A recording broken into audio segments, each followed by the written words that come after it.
Semuanya, saudara-saudara semuanya, saya yakin teman-teman semuanya hari ini dalam kondisi sehat ya, dalam kondisi bahagia dan bersyukur gitu ya, karena kita bisa bertemu, kita bisa diberikan nikmat iman, nikmat sehat, nikmat sempat itu menjadi suatu modal bagi kita semuanya ya.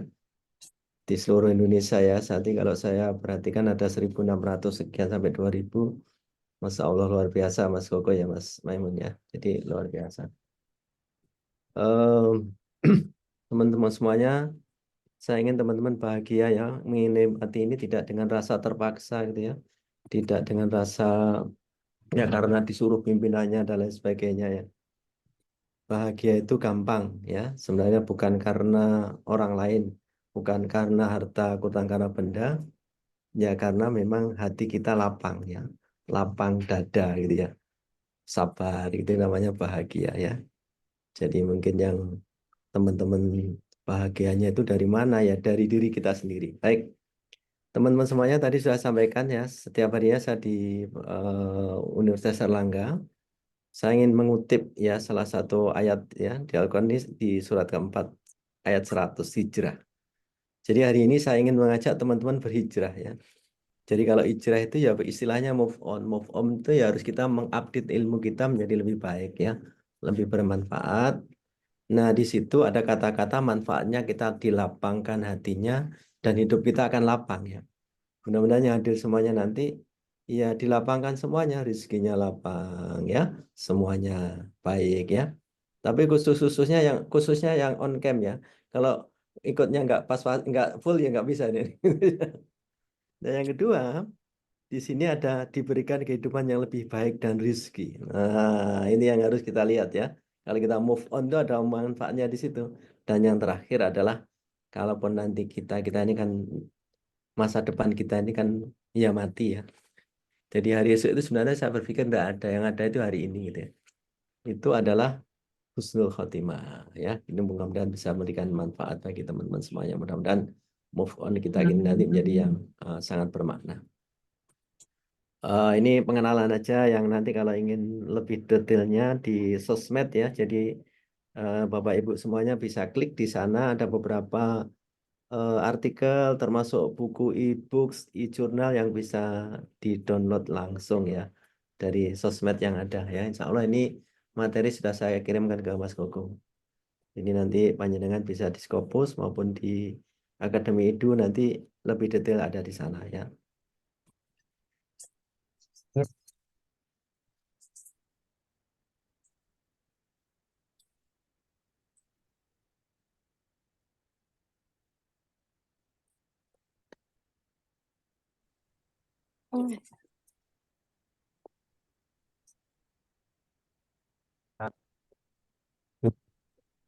Dianggap sebagai pahlawan tanpa tanda jasa ya. Tapi kalau sekarang sudah ada jasanya, sertifikasi dosen ya gitu ya.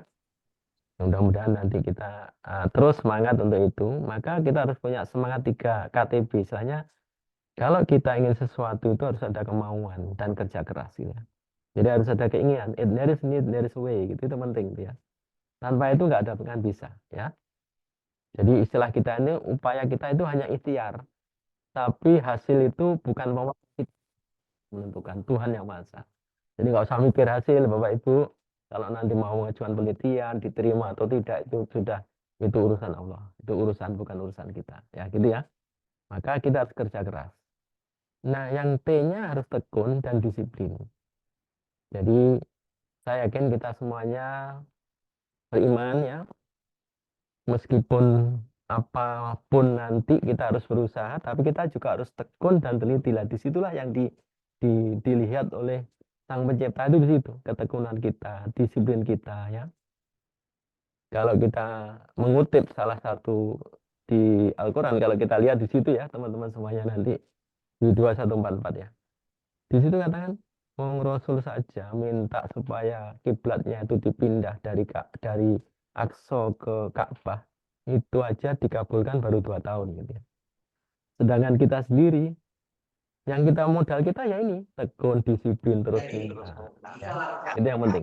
Nah yang terakhir teman-teman semuanya, kita harus mau berjuang kita harus mau berkorban dan kita harus mau belajar. Nah, hari ini saya rasa panjenengan Bapak Ibu semuanya kan berjuang berkorbannya ya mendengarkan ya sambil menikmati gitu ya. Mas Koko sudah nggak ada biaya ya gratis. Nah, ini kan untuk suatu yang luar biasa ya. Saya sendiri juga sampai ikhlas karena sampai banyaknya saya ternyata Mas Koko banyak sekali yang sebenarnya ingin mendengarkan ini dan teman-teman mungkin sudah beberapa membaca buku saya ya. Oleh karena itu saya pesan hindari 5 hal ini. Jadi setelah ini jangan ada lagi tidak mungkin. Jangan lagi ada kata-kata tidak bisa.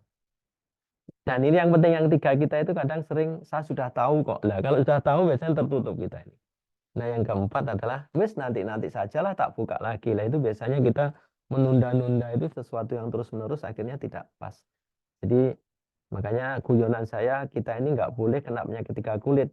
Penyakit kulit namanya kudis, kurang disiplin. Jadi harus disiplin. Kutil kurang teliti. Jadi penelitian itu harus teliti. Kurap itu kurang rapi. Jadi dalam tulisan, dalam ketelitian, kalau kedisiplinan harus komitmen itu. Jadi supaya nggak kena penyakit kulit, maka harus itu. Dan 5 ini yang penting juga. Mudah-mudahan dalam pendidikan itu sebenarnya tujuan utamanya bukan hanya menambah wawasan, tapi sebenarnya ada yang salah satunya adalah untuk memperlunak apa ya perasaan, rasa ya. Tapi memperlunak perasaan bukan berarti harus ikut di kelompoknya ya. Kalau kita lihat pilkada sekarang ya, maaf ini menyinggung politik karena teman-teman juga dosen pasti itu ya. Sekarang kan orang hanya berkelompok pasti lawannya bumbung kosong. Coba setelah sebelum undang-undang itu akhirnya direvisi oleh MK itu kan semuanya nanti harus 20% ya. Sekarang kan tidak lagi. Nah, sehingga ada aliran Kim plus, ada Kim Jong Sun plus, ya Kim-Kiman yang lainnya seperti itu. Kita lihat fenomena ini. Artinya apa? Jangan sampai kita ini hanya berpikir pragmatis. Ya sesuatu yang menguntungkan saja. Yang tidak untung nggak mau. Padahal untung tidak itu bukan kita, tapi Allah. Ya. Jadi jangan kita beruntung hanya oh nanti kalau saya ikut gabung ini, saya pasti jatah-jatahin dan seterusnya. Padahal kalau kita punya etika, orang yang berjuang, orang yang melakukan sesuatu itu yang mendapatkan. Tapi yang nggak berjuang, yang bermusuhan malah ikut. Nah, itu saya rasa etika yang harus kita bangun. Baik, ini mungkin pengantar memotivasi teman-teman semuanya supaya lebih semangat. Ini yang ingin saya yang mudah-mudahan nanti saya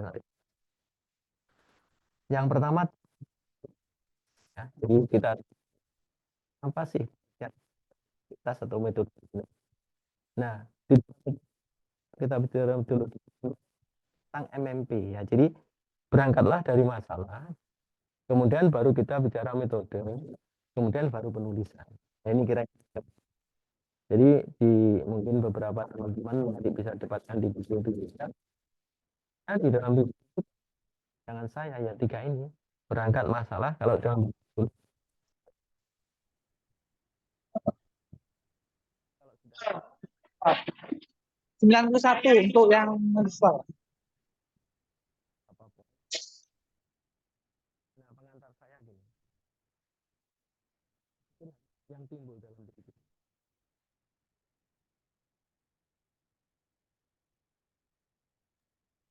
Mohon izin Prof, di saya suaranya tidak terdengar. Maaf, ini sering anunya berarti headsetnya nggak baik. Sekarang udah Mas, Yap, sudah jelas Prof. kita lepas aja. Biasanya kalau lepas itu tanpa beban itu. Benar Prof. How do you research during pandemic yang kemarin dia? How is the relation between research and practice? Jadi bagaimana hubungan penelitian dengan praktek? Terus bagaimana memulainya? Nah ini kadang kita memulai sesuatu itu ragu kita ya. Nah oleh karena itu mengapa sih kita melakukan penelitian termasuk publikasi? Pasti ujung-ujungnya karena ini yang mahasiswa S3 saya banyak ini Mas Koko ini karena pengen dapat gelar gitu ya. S2-nya juga begitu dari beberapa perguruan tinggi termasuk di UNER dan lainnya. Pasti ini. Nah, kalau kita dosen biasanya di samping get promote ya untuk kenaikan jabatan ya, termasuk untuk mendapatkan dana ya. Saya rasa reasoning itu. Tapi mudah-mudahan reasoning lainnya adalah bagaimana memang itu tugas Tridharma perguruan tinggi sebagai dosen ya.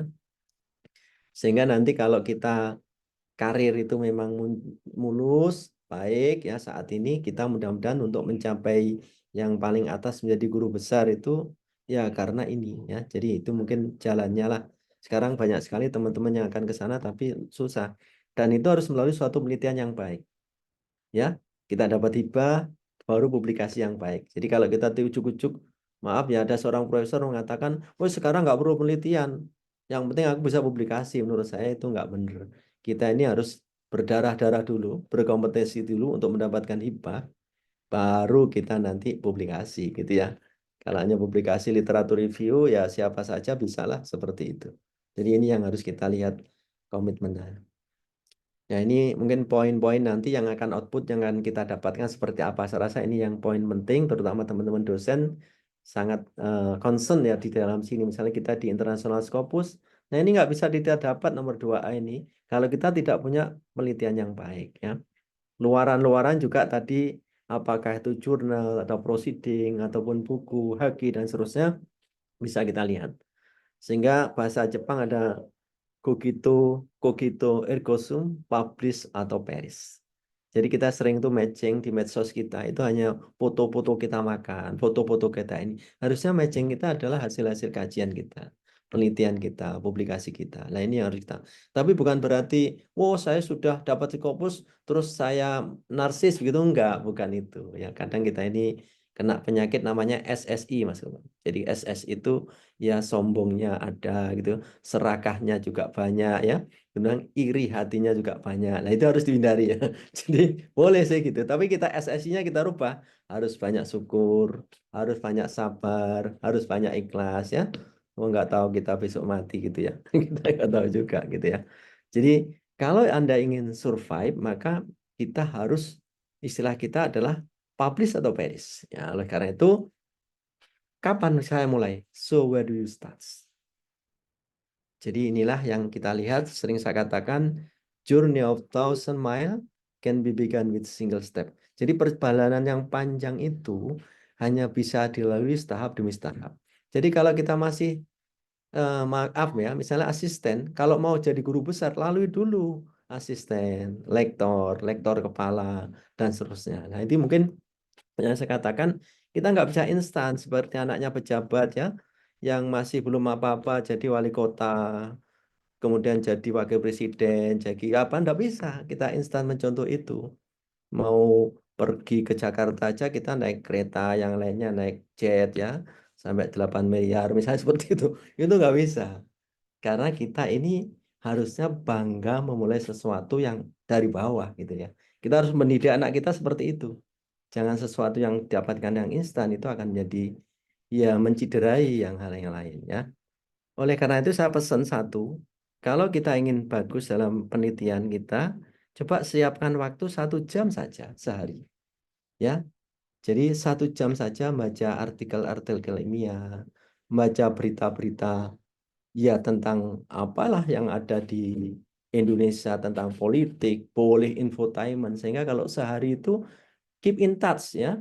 Yang kemarin meninggal misalnya Puput Novel meninggal kenapa ya. Terus bagaimana gosip-gosip yang terjadi misalnya seperti itu. Itu kita ikuti saja. Apakah itu benar apa enggak dan lain sebagainya. Tapi minimal kita itu enggak ketinggalan. Termasuk publikasi-publikasi.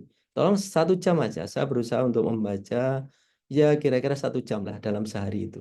Supaya kita itu hidup ini kan yang utama adalah perbanyaklah mencari pengalaman. Termasuk hari ini mencari pengalaman, bukan kuliah ya, tapi pengalaman-pengalaman. Experience is the best teacher. Jadi pengalaman itu adalah guru yang terbaik. Dan kita harus menghindari kata yang membuat kita menderita. Hanya 2 kata katanya Ustadz ya. Seandainya saja. Nah, bahasa seandainya saja itu berarti ada penyesalan-penyesalan. Jadi harus kita lewat, oh saya kalau tahu gitu saya belajar. Kalau tahu saya begitu, nah ini harus kita lakukan. Ya, oleh karena itu eh, Darwin mengatakan katanya bukan orang yang bisa survive itu not the strongest. Ya, bukan yang bisa survive. Bukan orang yang pintar, bukan orang yang kaya, tapi kita harus bisa beradaptasi. Nah, ini yang kata kunci menurut saya, who can survive in this era ini. Baik, saya mulai yang pertama, itu pengantar saya. Tip penelitian yang baik, saya punya 3 kata. Yang pertama, tipsnya topik itu harus memenuhi syarat namanya NOCT. Jadi carilah topik-topik yang ada kebaruannya, harus asli, tidak jiplak, tidak plagiat, memberikan kontribusi ya terhadap pengembangan teori maupun praktek dan sesuai tren. Jadi kalau Kemenkes sekarang ini sepertinya yang dikembangkan adalah KJSU ya teman-teman di Poltekkes misalnya itu kanker jantung, stroke, uronefro misalnya. Itu yang mungkin menjadi kajian teman-teman di samping nanti stunting ya, kematian ibu dan anak dan lain sebagainya masih. Nah, yang kedua aja tidak kalah penting adalah referensi. Jadi kalau kita ingin melakukan suatu penelitian, tolong perkuat tentang referensi ini. Jadi saya mewajibkan biasanya mahasiswa S1 itu minimal 10 artikel 5 tahun terakhir di jurnal internasional. Itu ya. Kalau S2 mungkin 15 sampai 20, S3 25 sampai 30 minimal. Nah, itu yang harus ada, termasuk buku dan termasuk aspek-aspek yang lain. Jadi ini topiknya, referensinya, kemudian di metode ya. Jadi termasuk nanti harus menyinggung di sini. Biasanya kalau kita tidak ada kaitan dengan SDGs juga kurang. Makanya di dalam topik nanti tolong kita di SDGs ini dicari. Kalau kita di good health and well-being itu berarti masuk di situ. Kalau mau keadilan ya bolehlah di nanti tentang etiko, legal dan seterusnya boleh di sana ya.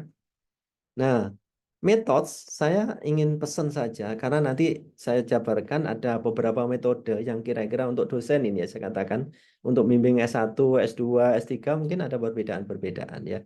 Jadi nanti katakanlah kita bimbing anak S1 ya kalau bisa ya sampelnya cross sectional 100 gitu ya. Variabelnya jangan hanya hubungan X dan Y mungkin lebih banyak lagi. Karena kalau sudah selesai penelitian nggak bisa kalau analisis data boleh ya dirubah setelah itu boleh tapi kalau sudah besar sampelnya variabelnya berapa itu berbeda eksperimen juga begitu diusahakan kita dua dua kelompok ya dan dosis intervensinya yang disebut dengan frekuensi intensitas time and type itu harus jelas jangan sampai nanti misalnya kita ingin bagaimana perilaku ibu dalam stunting gitu ya tapi kenyataannya kita harusnya 3 bulan, 4 bulan, tapi kita hanya seminggu itu kan tidak sesuai dosis itu, ya, dan seterusnya.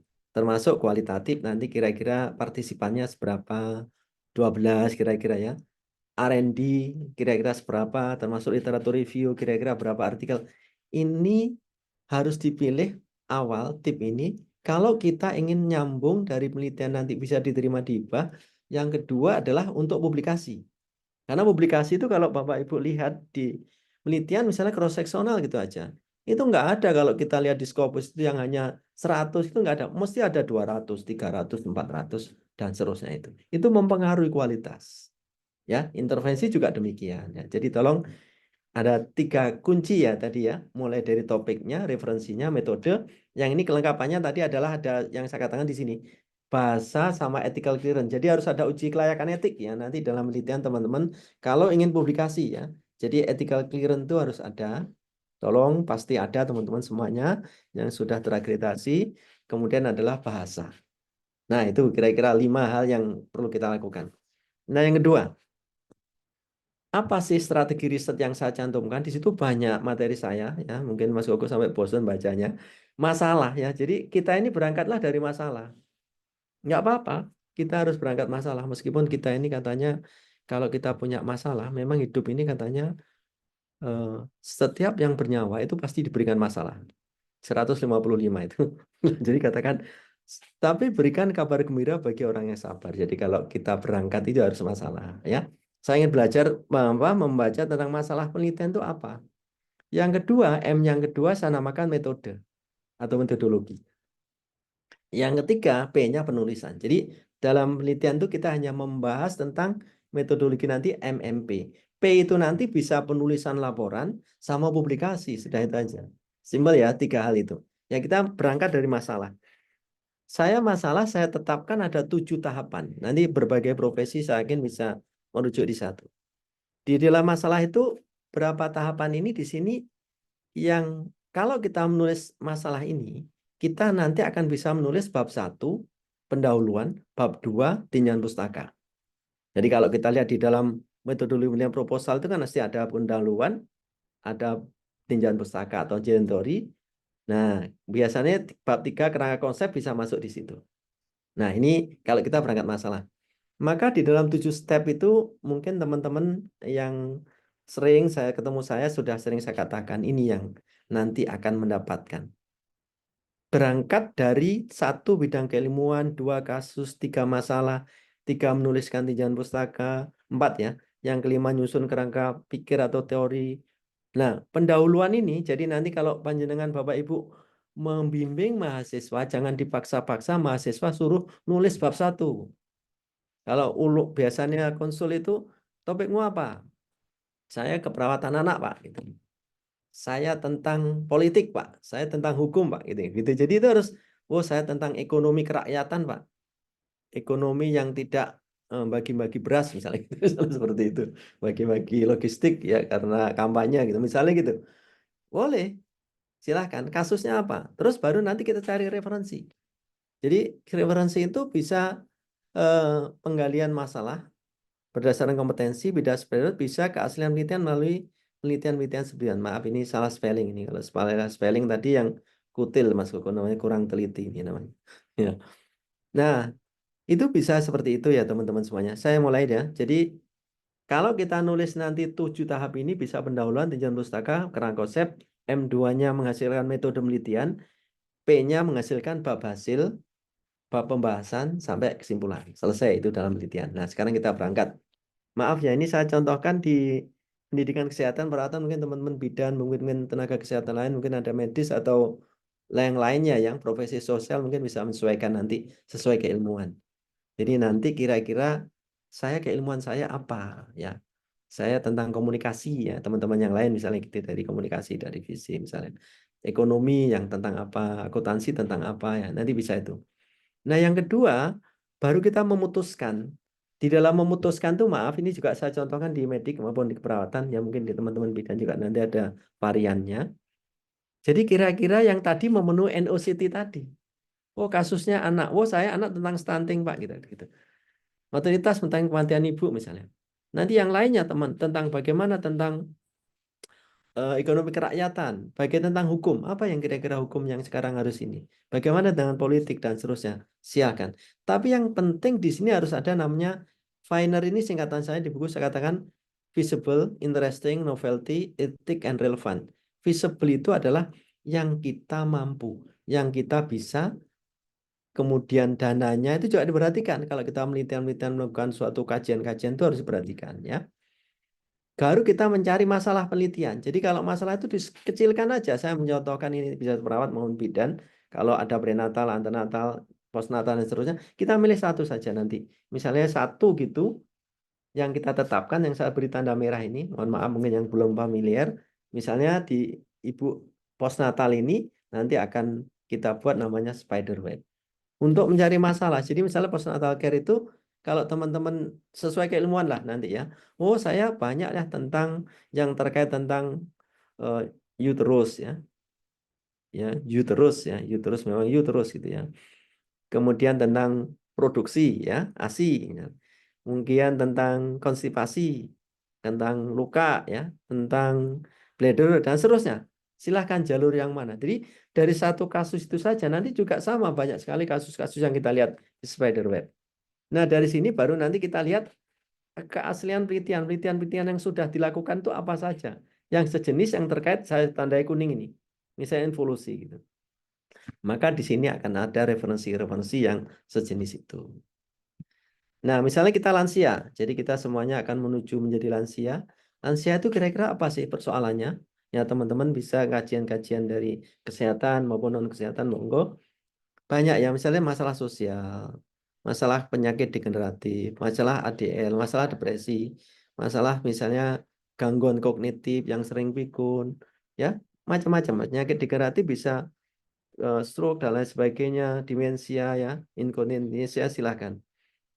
Nah, dari situ nanti cari penelitian, katakanlah saya ingin cari yang konektif nanti, kajian-kajian keaslian kesehatan di jurnal yang hubungannya dengan di sini ada cognitive performance, cognitive performance itu kan ada lihat itu. Kita bisa belajar variabel, kita belajar desain penelitiannya, hasilnya seperti apa, lah itu ada semuanya ya. Jadi teman-teman nanti bisa melihat di situ. Nah, berikut di sini saya katakan misalnya di Nah, ini misalnya tentang anak ya, pada anak yang hiperaktif ya. Silahkan kalau kita ingin di terapinya atau di keluarga, bagaimana stres keluarga. Dan di sini nanti bervariasi teman-teman ya, sebagai dosen nanti, oh jadi anak misalnya tentang keluarga saja bisa melalui kualitatif, bisa kuantitatif, penelitiannya seperti apa? Ya, oh, saya tentang komunikasi. Nah, ini teman-teman yang mungkin di non kesehatan bisa bagaimana komunikasi, terapi wicara pada adik-adik, bagaimana interaksi sosial, teman-teman juga begitu, emosi. Nah, ini nanti bisa kita lihat, baru nanti kita cari artikel-artikel yang bicara terkait tentang itu. Gitu ya, nanti kira-kira gambaran kita seperti ini semuanya bicara tentang adik-adik teman-teman semuanya. Jadi kata kuncinya nanti kan dalam browsing kan ada kata kuncinya, keywordnya itu ada. Nah, saya nggak menjelaskan ini, nanti teman-teman bisa di sosmed saya tadi, di Akademi Edu bisa di search dan gratis bisa mendapatkan di sana. Bagaimana di dalam literatur itu, termasuk nanti misalnya contoh ini literatur itu misalnya kalau kita hasil studi misalnya tentang HIV ini ya, ada 78 menjadi 63 ini di PICOS ya, teman-teman dosen pasti familiar tentang PICOS ini ya, Participant Intervention Outcome Study Type itu nanti akan menjadi berapa 12 katakan itu. Ya ini yang namanya pencarian literatur. Nah itulah yang nanti yang kita tampilkan di dalam keaslian itu. Ini juga beberapa studi yang kita lihat dari 754 dari berbagai database, misalnya ada Scopus, ada ScienceDirect, ProQuest, PubMed, Cinal, dan lain sebagainya nanti baru kita lihat di dalam PICOS akan ada di situ. Ini beberapa yang saya kutip dari mahasiswa bimbingan saya. Sehingga nanti akan timbul kajian-kajian seperti ini. Sehingga nanti kalau kita lihat di tampilannya nanti ada judulnya apa, sampai nanti tahunnya. Metode kita namakan DSVIA-nya ada DSVIA ya. Jadi Design Sample Variable Instrument Analysis. Baru hasilnya apa lah itu.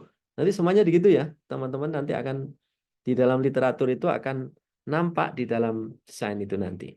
Nah, ini di judul atau keaslian penelitian. Nah, yang keempat baru kita nulis bab 2. Ingat di bab 2 selalu katakan yang saya beri hijau ini itu 4S, perhatikan sistematika. Jadi kalau kita nulis proposal, metode penelitian, sesuaikan dengan template yang diinginkan. Jangan kita nggak sesuai. Misalnya kita mau hibah, mau proposal hibah, template-nya seperti apa? Jangan dilanggar. Kalau 500 kata, 500 kata, 200 kata, 200 kata gitu ya. Nah, citasinya harus benar. Citasinya pakai apa? Pakai Harvard, Vancouver, disesuaikan. Nah, yang ini, yang 3 ini penting. Gak oleh spelling salah, bahasanya harus bener, cara nulis tabel yang bener gimana. Itu standar teman-teman ya. Terus baru substansi. Isinya jangan salah. Nah, substansi itu Bapak Ibu yang tahu. Teman-teman yang sosial tahu seninya seperti apa. Nah, tapi yang S, sistematika, citasi, sentence, spelling error itu penting yang harus kita lakukan. Nah, ini contoh-contoh dalam review of literatur tadi nanti ada beberapa yang mungkin penting harus diketahui sesuai dengan topik itu. Termasuk kalau saya punya tabel gini, oh saya tentang rasa nyaman misalnya, penelitian saya tentang rasa nyaman ya. Katanya Mas Koko sekarang ini nggak nyaman Pak, saya Pak. Katanya Judika, kita ini sedang tidak baik-baik saja. Jadi karena sedang baik dengan Undang-Undang 17 2023 itu sebenarnya kita tidak sedang baik-baik saja. Banyak hal ya. Dengan adanya kondisi saat ini ya nggak baik-baik saja Pak. Itu misalnya rasa nyaman. Maka teori modelnya dari siapa? Kita lihat, maaf ini yang saya tahu di keperawatan itu ada namanya teori nyaman itu banyaknya Kolkaba. Terus apa penelitian yang sudah diteliti orang yang menggunakan teori Kolkaba? Ini judulnya. Gitu ya. Terus rasionalnya apa? Jadi nanti cara mencari review seperti itu. Demikian juga ini contoh teorinya Kolkaba seperti ini. Kita tulis saja nanti di bab 2. Nah, kemandirian pasien misalnya. Itu punyanya Oren. Oh, penelitian yang sudah apa? Tentang supportive edukatif misalnya melatih teknik PLB ya. Full sleep breathing pada pasien dengan PPUK. Nah, di situ nanti kita set di dalam teorinya OREM seperti apa, di dalam OREM teorinya seperti ini yang nanti dikembangkan. Jadi, di dalam suatu penelitian itu termasuk kan mencari kebenaran ya. Tujuan penelitian itu mencari kebenaran. Kebenaran itu ada 3. Yang pertama harus sesuai teori ya yang ada, dasar yang ada. Sama kalau kita bicara etik itu adalah doing good avoiding harm. Good itu apa? Ya menurut regulasi, aturan dan seterusnya. Tapi regulasi aturan bukan segala-galanya juga. Yang paling tinggi kalau kita ya kitab suci. Al-Quran, yang beragama Islam, yang Kristen, ya Injil gitu ya. Yang Hindu juga begitu, yang Buddha begitu. Itu menjadi dasar utama. Nah, yang kedua adalah berdasarkan fakta di lapangan. Itu kebenaran itu. Nah, yang ketiga adalah berdasarkan dari pendapat pakar. Jadi kalau pendapat saya, pendapat Mas Woko, pendapat Mas Yemut itu ya pendapat saja. Tapi kalau bertentangan dengan teori, bertentangan dengan fakta itu nggak benar. Ya, ini contoh ya. Jadi kalau teorinya seperti ini, saya berarti lalu melakukan suatu edukasi, saya menggunakan tentang teorinya orang itu boleh suportif, edukatif, dan konseling misalnya gitu. Nah, demikian juga teori-teori yang sejenis, misalnya saya tentang strategi coping ya, coping kiri, coping kanan ya, itu guyonannya. Jadi ini bisa kita gunakan yang teorinya yang mana, pakai apa dari Roy, apakah pakai yang lainnya. Nah, ini sehingga nanti di dalam bab 2 itu akan tertulis, oh kira-kira kalau judul ini, maka kita harus ini.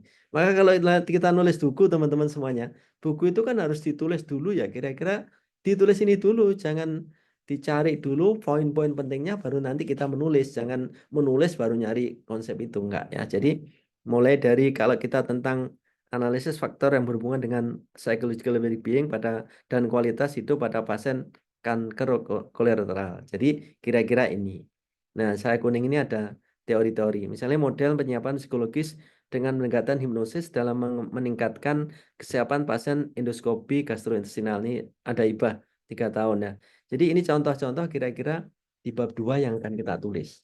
Jadi start pertama nulis bab 2. Kalau bab 2 sudah, nanti juga ditambahkan dengan kerangka teori ini, barulah kita nulis tentang kerangka konsep atau kerangka pikir. Ini kita gunakan nanti di dalam penelitian. Memang beberapa berbeda-beda silahkan ya. Kerangka konsep itu biasanya kalau di Universitas Erlangga itu dituliskan sendiri di bab 3. Kalau misalnya di beberapa perguruan tinggi, misalnya di Unhas, di UGM ya, dan teman-teman yang lain, kerangka konsep itu hanya independen. Silahkan lah, sesuaikan saja. Yang penting kita tidak usah memperbesar ya perbedaan-perbedaan hal yang ini. Tapi sebenarnya prinsipnya kalau nanti masukkan kerangka teori ya ini. Sehingga nanti kalau kita menyusun kerangka konsep, saya nggak menjelaskan detail, isinya hanya ABC, antecedent, behavior, konsekuensi. Jadi alurnya kerangka konsep itu ABC. Jadi nanti teori, jadi menetapkan teori yang digunakan apa. Itu kalau kita penelitian kita kuantitatif ya. Dari penelitiannya ada kuanti kuali ya. Teori yang digunakan apa? Ini kalau sebagai dosen nanti mohon menetapkan teori, 2 teori ya. Satu itu keperawatan misalnya begitu.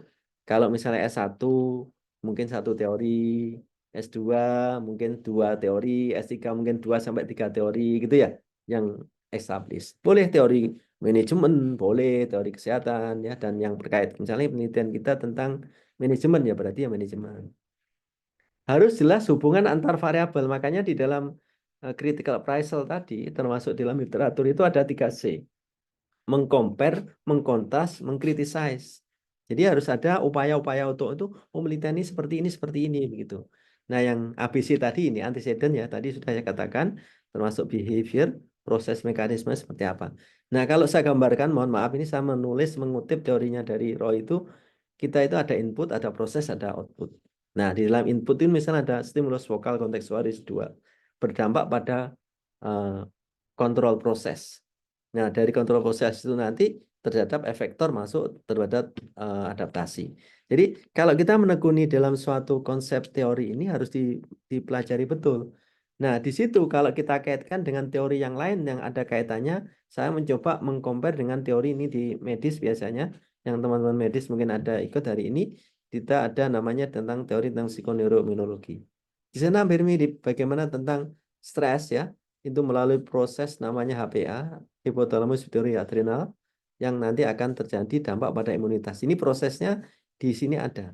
Nah, kalau saya menggabungkan, saya misalnya tentang konseling pasien pre-op gitu ya, itu sebagai stimulus gitu ya, adalah stimulus atau kontekstual ya di sini. Nah, kalau itu stimulus kita berikan, maka terjadi proses kognitifnya, proses regulatornya. Tadi di dalam PNI maupun di dalam psikoneuro maupun adaptasi akan muncul di sini.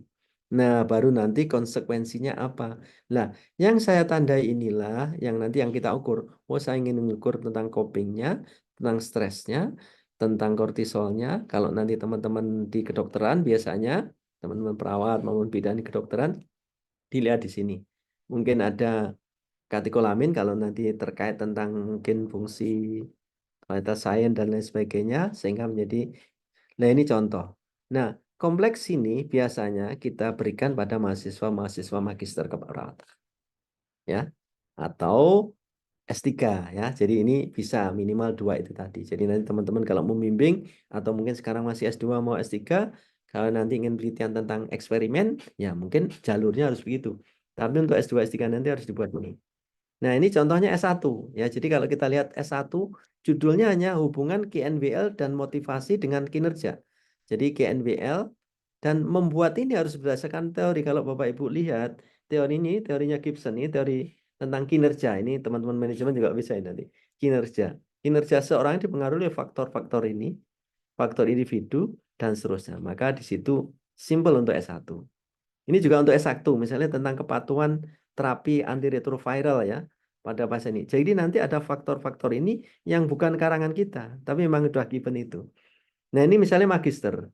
Jadi suatu intervensi tentang pengaruh sleep hygiene, modifikasi brain gym terhadap endorfin dan kualitas tidur pada lansia misalnya. Nah ini bisa dengan berbagai pendekatan-pendekatan. Jadi ini antecedent, ini proses dan seterusnya. Demikian juga tentang R&D. Jadi saya kenalkan dulu. Jadi nanti kalau penelitian kita itu cross-seksional, penelitian kita itu eksperimen, penelitian kita itu R&D, beda lagi dalam konseptual itu berpikir. Ya ini misalnya R&D ya tentang pengembangan ya. Kalau kita lihat di sini ada aplikasi timbang terima S-bar berbasis Android untuk meningkatkan ketepatan pelaksanaan tindakan perawatan. Ini saya kutip ya beberapa dari mahasiswa yang saya bimbing. Ini juga Magister R&D, jadi yang judul mengembangkan instrumen asuhan perawatan perioperatif berbasis 3S ya. Ini yang dikembangkan di keperawatan. Nah, ini kalau di pemodelan ya, misalnya dengan pemodelan ini bisa S2, S3. Judul adalah pengembangan model empowerment leadership berbasis knowledge management sesi terhadap kinerja perawat. Ini sebenarnya bisa teman-teman manajemen bisa ya, teman-teman di bidan bisa, di perawatan bisa, mungkin yang lebih general. Nah, kayak gambar seperti ini adalah gambar teori dasarnya adalah dari empowerment leadership. Jadi empower leadership itu bukan mempengaruhi semua partai politik untuk bergabung, bukan ya. Nanti empower leadership seperti apa nanti di dalam tahapan-tahapan ini akan muncul di situ ya. Sehingga di sini ada antecedent, di sini ada behavior, di sini ada konsekuensi kinerjanya. Jadi kata kuncinya nanti mengembangkan dalam kinerja ini melalui empower leadership yang didasarkan pada SECI. SECI itu tentang knowledge management, socialization, externalization, combination, interansasi. Nah, itu contoh ya. Jadi kita sudah punya beberapa contoh R&D. Ini adalah contoh dari pemodelan. Ini contoh doktoral juga tentang pemodelan yang mungkin bisa nanti menjadi bahan teman-teman semuanya ya. Saya menjelaskan ini juga beberapa poin yang terkait tentang pemodelan. Ya, kita lihat regulasi diri, kasusnya pada hipertensi, ini ada ibu kesejahteraan sehat pada primi gravida, kalau ini manajemen gitu ya. Terus ini pada merawat diri penderita hipertensi, kemudian yang ini dari eh, teman saya, sahabat saya Bu Yuni, ini misalnya tentang pada pasien dengan leukemia ya, pada anak-anak dengan leukemia, apa yang pemberdayaan keluarga seperti itu. Dan ini adalah model penyiapan ini IBAH 3 tahun dari PDUPT Dikti yang kami dapatkan. Dan di situ jadi tentang exploratory research, maka di dalamnya ada sini. Model penyiapan psikologis dengan pendekatan hipnosis dalam meningkatkan kesiapan pasien endoskopi gastrointestinal.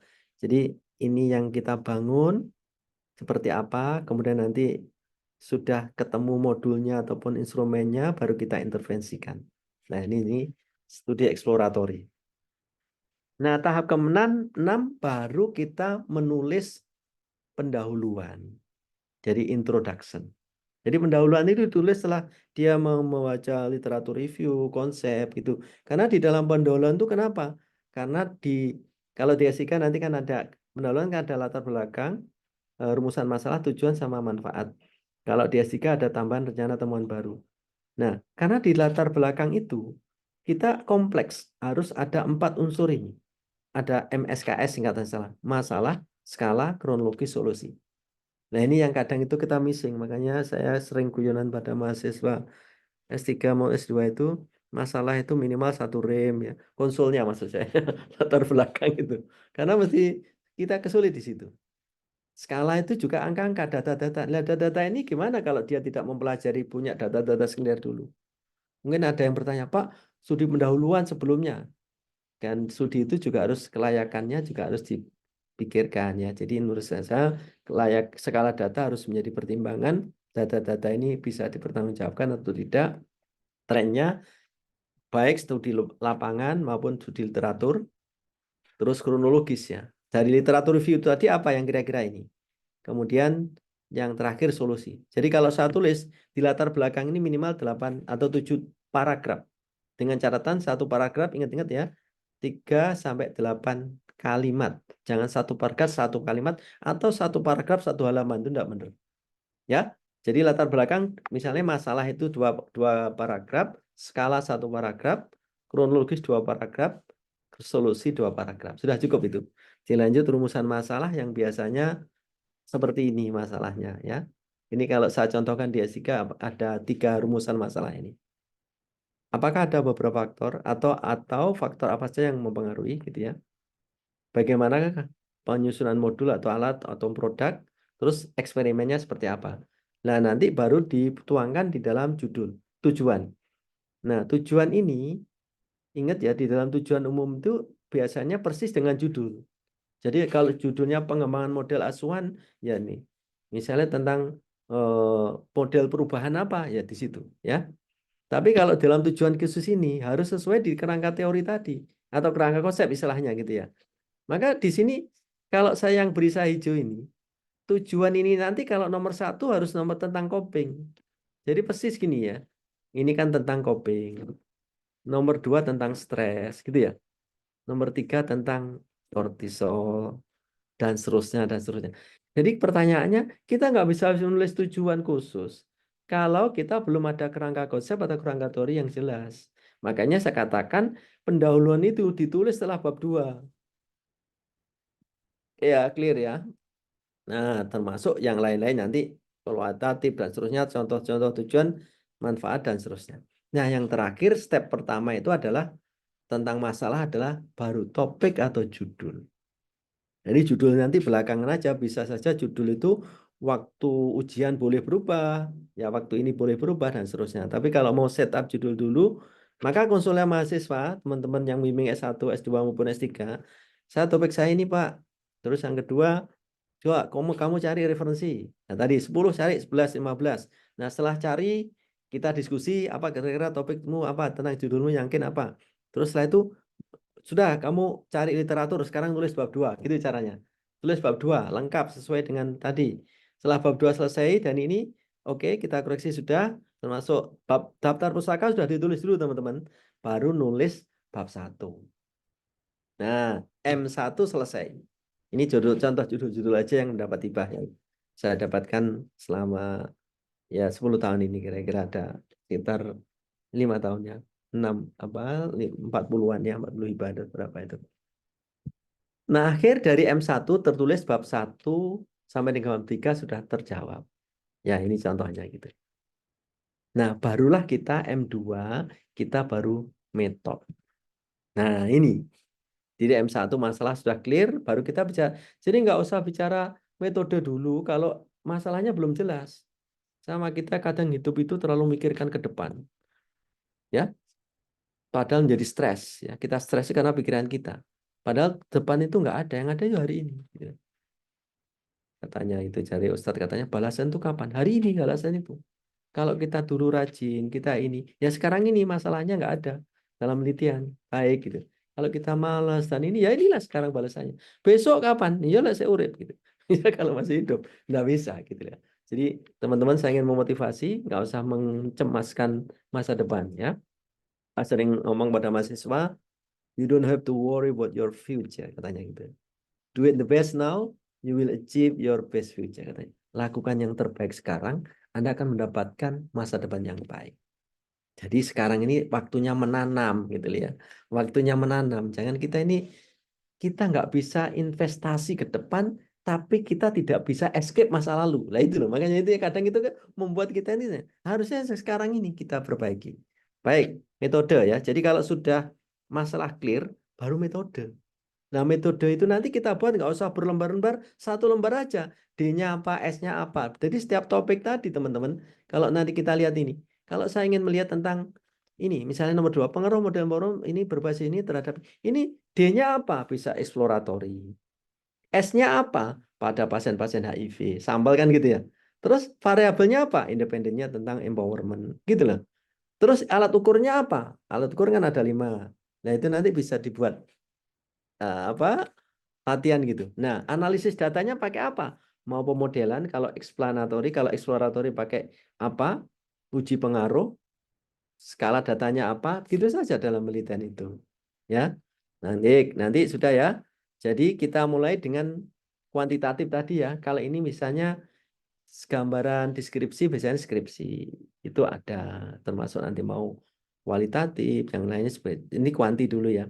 Perbedaan misalnya perbedaan stres atau depresi lansia yang tinggal di panti maupun di rumah, perbedaan eh, lansia yang dapat BLT dan lupa dapat BLT, misalnya seperti itu kan perbedaan saja boleh ya skripsi itu. Hubungan juga boleh, pengaruh bisa eksperimen ya, bisa skripsi, bisa tesis. Sebab akibat biasanya untuk tesis dan disertasi. Detailnya begini teman-teman untuk dosen ini ya. Kalau ingin mendapatkan hibah. Ya, hibah nanti bisa hibah dari berbagai asosiasi, dari dikti dan seterusnya. Yang sering kita ini, supaya kita mendapatkan hibah tahun pertama, tahun 2, tahun 3, biasanya kita menggunakan mixed method. Di dalam mixed method itu, kalau pemahaman saya ini ya, jadi boleh yang lain nggak apa-apa. Ada namanya explanatory survei atau riset, ada exploratory. Nah, di dalam explanatory itu biasanya dilalui dengan kuanti, kemudian eksperimen. Kalau exploratory biasanya kuali baru eksperimen gitu ya. Makanya tadi saya katakan untuk mendapatkan hibah dosen dan seterusnya biasanya ada minimal 2 tahap. Menyusun alat yang akan digunakan untuk intervensi baru diintervensikan. Kalau di mahasiswa S3 ya rata-rata misalnya mahasiswa di UNER ini dia harus menyusun suatu pemodelan baik itu kuali maupun kuanti. Setelah itu produknya apa dari pemodelan tadi? Apa berupa modul, apa berupa instrumen, apa berupa produk, baru tahap ketiga diimplementasikan, eksperimen. Nah ini mungkin nanti akan mengikut. Jadi jangan hanya kita penelitian kita hanya ya hubungan X dengan Y, nggak bisa. Karena itu sudah levelnya di S2 maupun S3 gitu ya. Dan di situ ada beberapa, kalau kita menekankan pada produk, biasanya kita memilih namanya R&D. Ada Research and Development. Di sini ada 6 tahapan. Atau model DLP. Ini nanti tahapannya itu. Jadi teman-teman sudah harus familiar ya, terutama di metode ini ya. Jadi metodologi ini rohnya di sini yang harus dipahami. Ada explanatory, kuali dulu, dan sebetulnya. Nah ini ada beberapa tahapan. Baik, saya lanjutkan di sini. Misalnya kalau kita, yang pertama tentang R&D dulu. Jadi R&D itu sebenarnya saya lihat aja, teman-teman saya sekilas saya sampaikan, ada 6 tahapan ini ya. Jadi mulai studi literatur dan pengumpulan data. Jadi literaturnya seperti apa, pengumpulan data. Atau mengevaluasi yang sudah ada seperti apa. Mengembangkan melalui FGD, melalui konsultasi pakar, melalui pendekatannya apa. Terus diuji yang sudah tadi, uji validitas, reliabilitas. Biasanya pakai ICVI dan seterusnya yang digunakan itu. Baru disosialisasikan yang temuan tadi, terus diuji cobakan, baru final. Ini kalau R&D. Nah, Delphi, ini ada model yang hampir sama dengan R&D, model Delphi. Jadi biasanya di Delphi itu ada 3 tahapan yang ada. Misalnya Delphi putaran pertanyaan terbuka. Biasanya kita ada mau buat sesuatu, terus kita ekspor. Jadi istilahnya need kebutuhan apa yang kita kembangkan. Putaran kedua, baru putaran ketiga eksperimennya. Ini contoh-contoh. Nah, kalau itu explanatory, tadi saya ada Delphi, ada R&D, itu biasanya tahap pertama dengan cross seksional. Teman-teman sudah paham ya cross seksional, saya nggak menjelaskan ya. Dengan cross seksional baru nanti yang berikutnya ada eksperimen. Kalau exploratory biasanya tahap pertama ini kalau ini nanti benar untuk mahasiswa S3 biasanya ada fenomenologi atau case study. Nggak usah 345 ini berat ya. Sorry, 45 ini jangan karena ini nanti khusus untuk penelitian itu sendiri. Dan kita biasanya, tapi teman-teman penelitian orang sosial komunikasi bolehlah menggunakan grounded teori etnografi silakan. Kalau ini di kesehatan biasanya fenomenologi case study nanti digunakan sebagai bahan untuk menyusun suatu instrumen atau tindakan. Nah, tahap pertama biasanya melakukan penelitian itu, baru tahap kedua kita menyusun yang kita akan menghasilkan ini, apakah modul, apakah instrumen, atau produk, atau lainnya. Maka biasanya ada isu atau masalah, kita lakukan focus group discussion, kita lakukan uji coba, pakar, ya, kita ujikan dengan pakar, diuji validitasnya, berupa modul instrumennya, jadi. Ini tahap kedua, yang nanti harus kita lakukan. Nah, kalau modul, ini ada beberapa, saya mengutip aja ini dari Pak Herman, dari UNAS ini. Nanti harus ada desain seperti ini. Judul modul, temanya, struktur modul. Jadi tidak boleh dibuat sembarangan.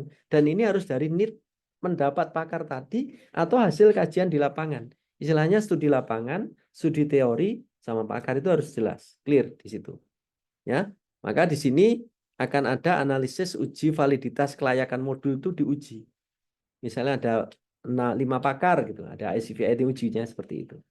Jadi kelayakan isi, kelayakan penyajian, kelayakan bahasa, kegrafikan, dan sebagai media promkes. Ya, tolong nanti kalau teman-teman itu akan membuat suatu modul atau pedoman, ya harus melalui tahapan ini. Ya, termasuk nanti penilaian isinya itu apa saja. Ya, ini sudah saya jelaskan. Kemudian kalau penyajian itu seperti teknik penyajian, pendukung penyajian. Kemudian kalau itu bahasa juga lugas komunikatif. Nanti silahkanlah menggunakan yang mana. Terus yang terakhir di sini kegrafikan. Kalau ada gambar dan lain sebagainya. Dan yang paling akhir di sini adalah untuk promosi kesehatan, edukasi. Misalnya memenuhi syarat enggak beberapa itu. Nah itu kemudian tahap ketiga. Biasanya kalau mix method yang, maaf ini kebanyakan ya, eksploratory biasanya pakai eksperimen. Jadi kalau eksperimen itu hampir sama teman-teman semuanya.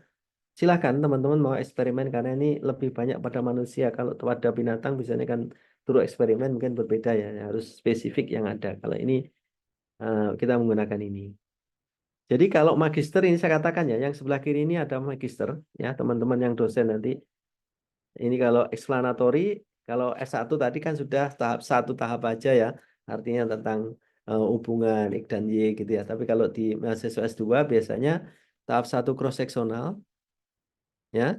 Tahap keduanya menyusun modul, ini tadi yang sudah saya katakan. Nah ini tahap ketiga, ini doktoral biasanya. Kalau di S2 cukup sampai di sini, doktoral itu tahap eksperimen, intervensi selama minimal 3 bulan, pelaksanaan dengan TTFI, ya tadi ada dosisnya, pendekatannya pakai apa, jadi nanti tahapan-tahapan itu harus clear. Jadi saya visualization, explanation, combination mendampingi ya mahasiswa biasanya S3. Nah, ini untuk exploratory. Kalau exploratory itu kualitatif menyusun pemodelan sama ya, di SVA-nya jelas, modulnya juga sama. Nah, nanti kalau sampai di sini saja, kalau itu nanti exploratory, sehingga tahap ketiganya nah, eksperimen ini boleh dilakukan kalau nanti masih S2, tahap 1, 2 ini mungkin dipersingkat dengan bukan sesuatu yang lebih spesifik, tapi mungkin lebih yang umum saja, deskriptif saja, sehingga nanti akan memudahkan ya. Memudahkan hal-hal yang nanti bisa terjangkau ya. Karena waktunya pernah saya coba 1, 2, 3 untuk S2 nggak selesai 1 tahun. Nah ini juga harus disesuaikan ini. Jadi misalnya ini dengan deskriptif saja untuk membuat modul ini, terus nanti keluar baru diintervensikan. Nah kalau eksperimen S2 maupun SP ini ada spesialis juga ikut ya hari ini saya rasa. Tahap 1 bisa kualitatif menyusun intervensi.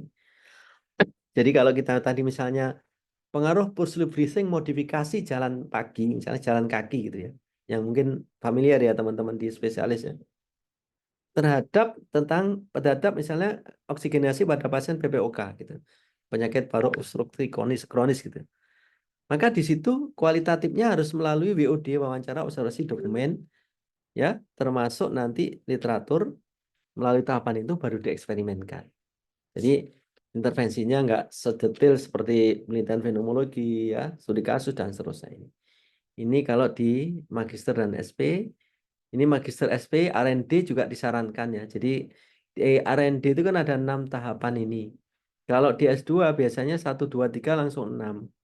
Tapi kalau S3 harus 4, 5 juga dilalui gitu ya. Enggak sampai uji coba kalau S2, kalau S3 wajib untuk lakukan itu. Nah, kemudian di dalam kualitatif kalau kita melihat di sini ada jenis-jenis namanya fenomenologi, ada case study, ada research and development. Jadi nanti silahkan beberapa poin ini bisa diikuti di situ. Nah, itu tentang D ya. Tadi kan saya katakan D, S ya. Nah, di dalam penelitian nanti biasanya juga saya sambung ada S.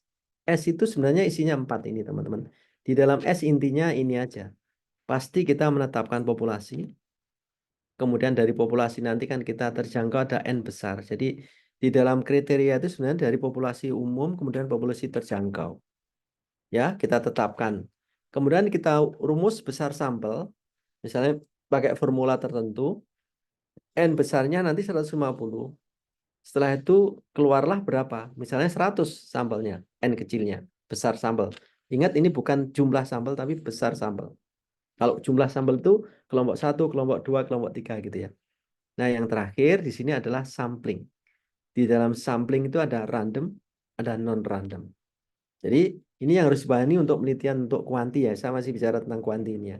Sehingga nanti di dalam random ini, di dalam S ini nanti biasanya ada kriteria inklusi, ya, eksklusi. Saya yakin saya nggak menjelaskan ini dan teman-teman. Nah, sampling ini yang perlu dipahami teman-teman ini. Ya, jadi biasanya kalau non random ini harapan kita kalau kita sebagai dosen untuk mendapatkan hibah yang mungkin tahap 1 tadi, harapan kita adalah yang random. Apakah simple random, apakah cluster, apakah stratify atau sistematik. Di sini nanti teman-teman harus tahu ciri khasnya daripada simple random. Digunakan jika populasi mungkin. Kalau mahasiswa S1 gitu ya, misalnya umurnya sama, ini bisa kita dengan simple random.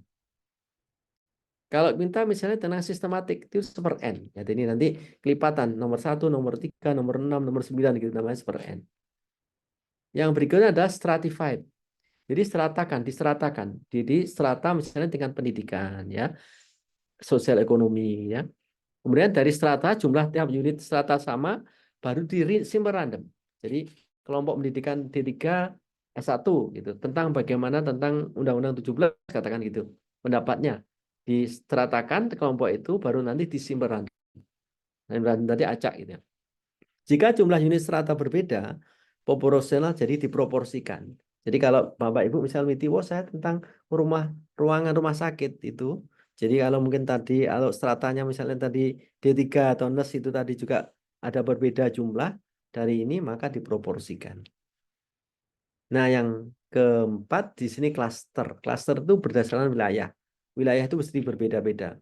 Jadi klaster wilayah misalnya kalau saya di Surabaya dari wilayah timur, wilayah barat, ya, wilayah selatan, ya, utara. Nanti diklasterkan. Saya ingin meneliti tentang hipertensi di Surabaya. Maka di situ ada Surabaya Timur, ada beberapa puskesmas. Jadi diklasterkan dalam kelompok-kelompok. Makanya di situ sering dikatakan ada cluster sampling atau multi-step random sampling biasanya gitu. Jadi ada tahapan-tahapan yang digunakan di sana. Nah, ini levelnya untuk teman-teman dosen ya, untuk mendapatkan hibah ini. Tapi kalau tadi mahasiswa S1 ya mungkin dengan standar apakah itu yang yang random tadi misalnya tentang simple random atau yang sederhana yang seperti apa. Nah, non random tadi sudah. Nah, baru ukuran besar sampel mohon maaf silahkan digunakan yang mana. Kalau ini misalnya untuk cross seksional beda-beda ya. Kalau nanti ada uji yang G power ya. Kemudian ada rule of the thumb ini biasanya digunakan di mahasiswa S3 untuk pemodelan.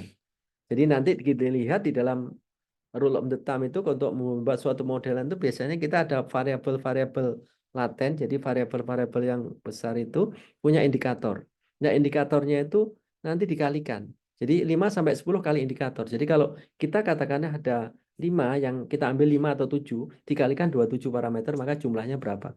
Itu respondennya menentukan itu namanya rule of the thumb yang biasa digunakan dalam modelan.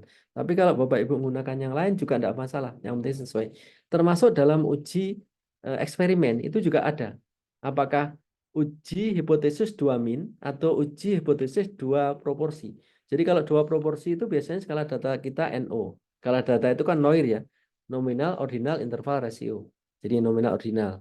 Kalau nanti pakai itu. Interval rasio berarti uji hipotesis beda 2 min itu kalau interval rasio. Gitu ya. Nah, kualitatif biasanya di dalam subjek itu termasuk sampling itu biasanya kita pakai partisipan. Samplingnya biasanya pakai ya purposive ya. Atau orang mengatakan kalau pas ya snowball ya. Snowball itu sampai terpenuhi ya sudah samalah pendapatnya sama. Nah, V, saya bicara tentang V, variabel. Jadi variabel itu adalah variasi, sesuatu yang dapat divariasikan. Jadi variasi sesuatu misalnya ya demografi ada umur, pendidikan, pekerjaan, itu variabel ya. Jadi nanti kita lihat di situ. Nah, biasanya kita mengenal 3 besar ini. Variabel independen, variabel dependen. Jadi ini yang mempengaruhi, ini yang dipengaruhi. Dan hati-hati kalau kita eksperimen, biasanya harus berhati-hati dengan variabel perancu. Yang namanya adalah confounding variable. Nah, ini harus nilainya ikut menentukan. Karena kalau kita kendalikan, nanti akan bisa berpengaruh bias. Kita sering kata-kata bias ya, teman-teman. Nah, kalau di dalam pemodelan, biasanya kita mengenal ada variabel laten atau endogen, ada eksogen, ada endogen.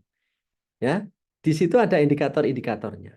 Jadi variabel-variabel manifest atau indikator itu misalnya variabel latennya tentang demografi tadi, variabel indikatornya ada umur, pendidikan, pekerjaan itu X1, 1, X1, 2, X1, 3 gitu ya. Itu kalau kita dengan pemodelan. Baik itu nanti beberapa poin yang mungkin Bapak Ibu menyesuaikan ya kira-kira penelitian yang saya gunakan dengan pemodelan seperti apa. Biasanya kita juga ada DO, ada kata 4 ini yang mungkin harus dipegang teman-teman dalam menulis definisi operasional. Harus dibolak-balikkan dan yang diberikan luas keduanya. Tidak boleh negatif, tidak boleh masuk dalam definisi. Misalnya kepuasan adalah kepuasan, gitu nggak boleh. Ya, pembelajaran adalah pembelajaran itu misalnya. Tidak boleh bahasa yang kabur atau ambisius. Banyak nanti contoh-contoh. Jadi misalnya di sini kalau template-nya monggo ya tidak usah harus seperti ini. Tapi di sini akan tertulis misalnya variabelnya, parameternya, alat ukurnya, skalanya seperti apa. Di situ akan ketemu tentang skala data, termasuk nanti akan kita jabarkan seperti ini, alat ukur, skala data, termasuk nanti di sini ini akan ada apa? Nanti kalau itu mungkin bukan data secara umum ini nanti bisa ada misalnya pengetahuan, ada skor sama kategori. Jadi apakah itu dikategorikan dan lain sebagainya bisa. I. I-nya pesan saya 2W 1H, 2W 1H. What apa? Jadi kalau instrumen itu kan ada ini ya, kalau kuanti itu kita ada 5 ini. What-nya ditulis ini. Saya pemeriksaan, saya observasi, saya interview, saya kuesioner gitu. Yang kedua, from who, dari mana Anda ambil itu? Cantumkan itu, karena kita tidak membuat instrumen, kecuali penelitian Anda membuat instrumen. Sorry, membuat suatu kuesioner gitu. Nah, baru yang ketiga adalah from who dan how. How itu biasanya kuesioner ini nomor berapa dan seterusnya itu di dalam instrumen. Ya, dan nanti tolong dicek blueprintnya seperti apa.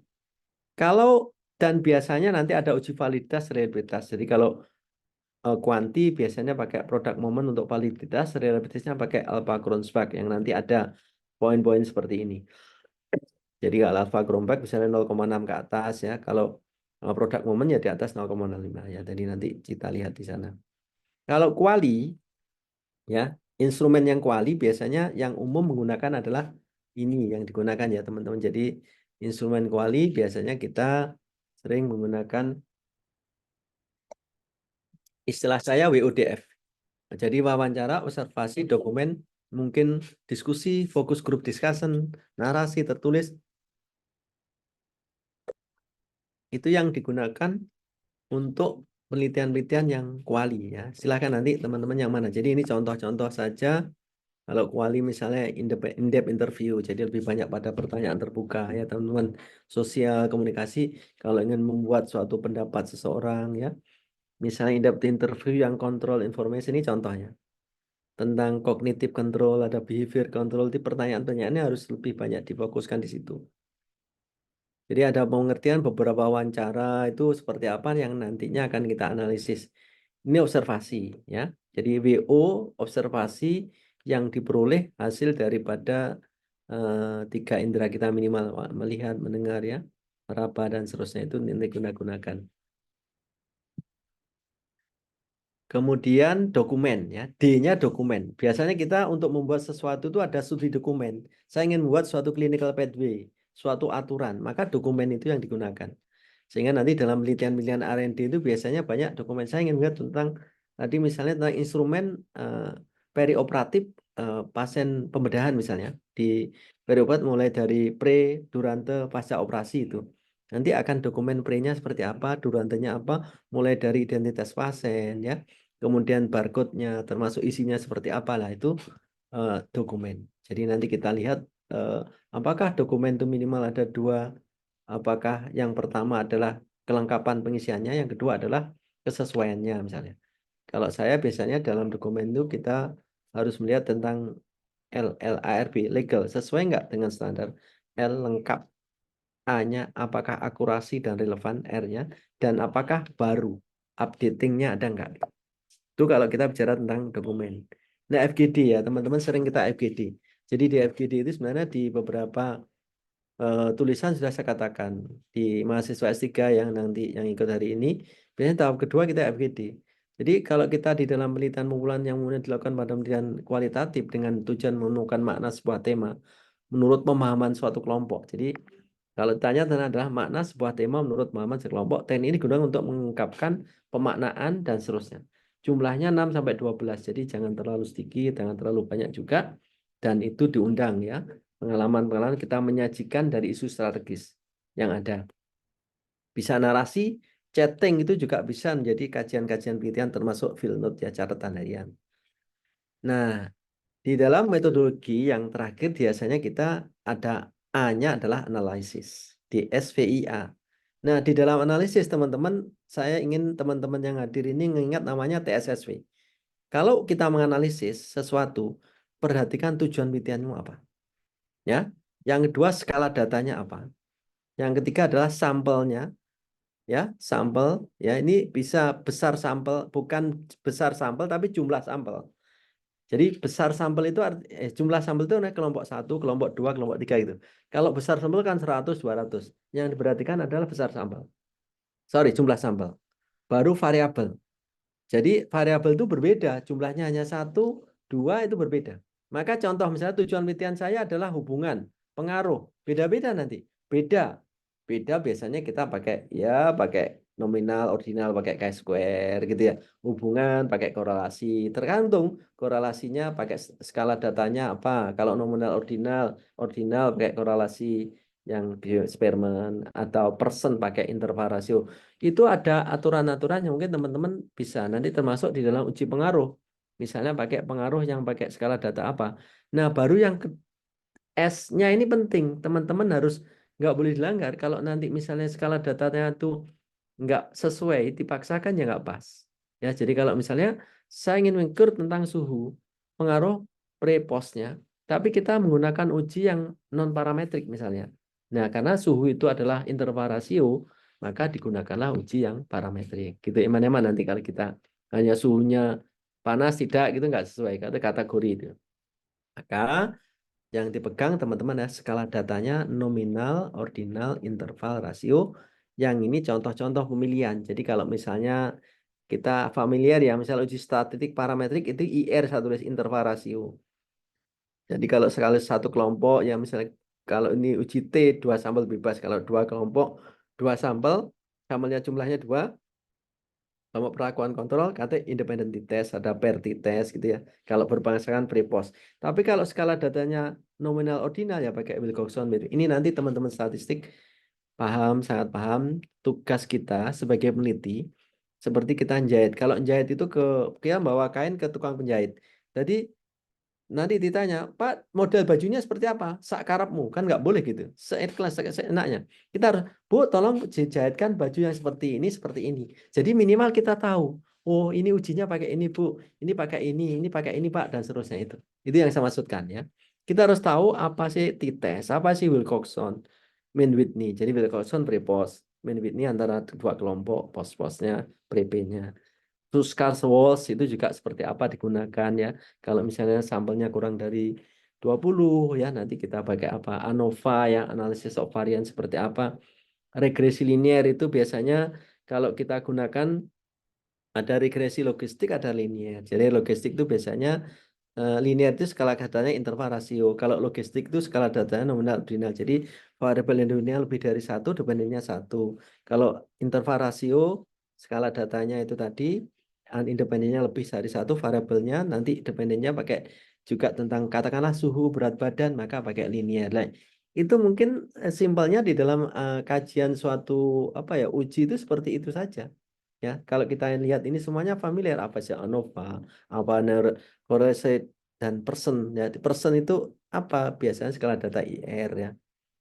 Termasuk nanti multivariat yang seperti apa ya ini serasa mungkin teman-teman juga ada di dalam intervensi kita ngikuti mulai pertama, kedua, ketiga, keempat gitu misalnya ada hari pertama, hari kedua, hari ketiga, empat itu namanya nanti pakai ANOVA yang namanya JLMRN. Jadi General Linear Model ya. Repeated measure. Jadi istilahnya ada JLMRN. Ya, jadi itu mungkin bisa digunakan di dalam penglihatan ini. Dan semuanya ya nanti teman-teman yang penting tahu ya, tapi detail ininya saya yakin teman-teman statistik sangat menguasai itu ya. Tapi kalau kita tanya apa sih regresi logistik itu? Apa sih linear itu? Apa sih yang disebut dengan ANOVA itu? Apa yang disebut dengan t-test itu? Ya ini nanti harus dibedakan di situ.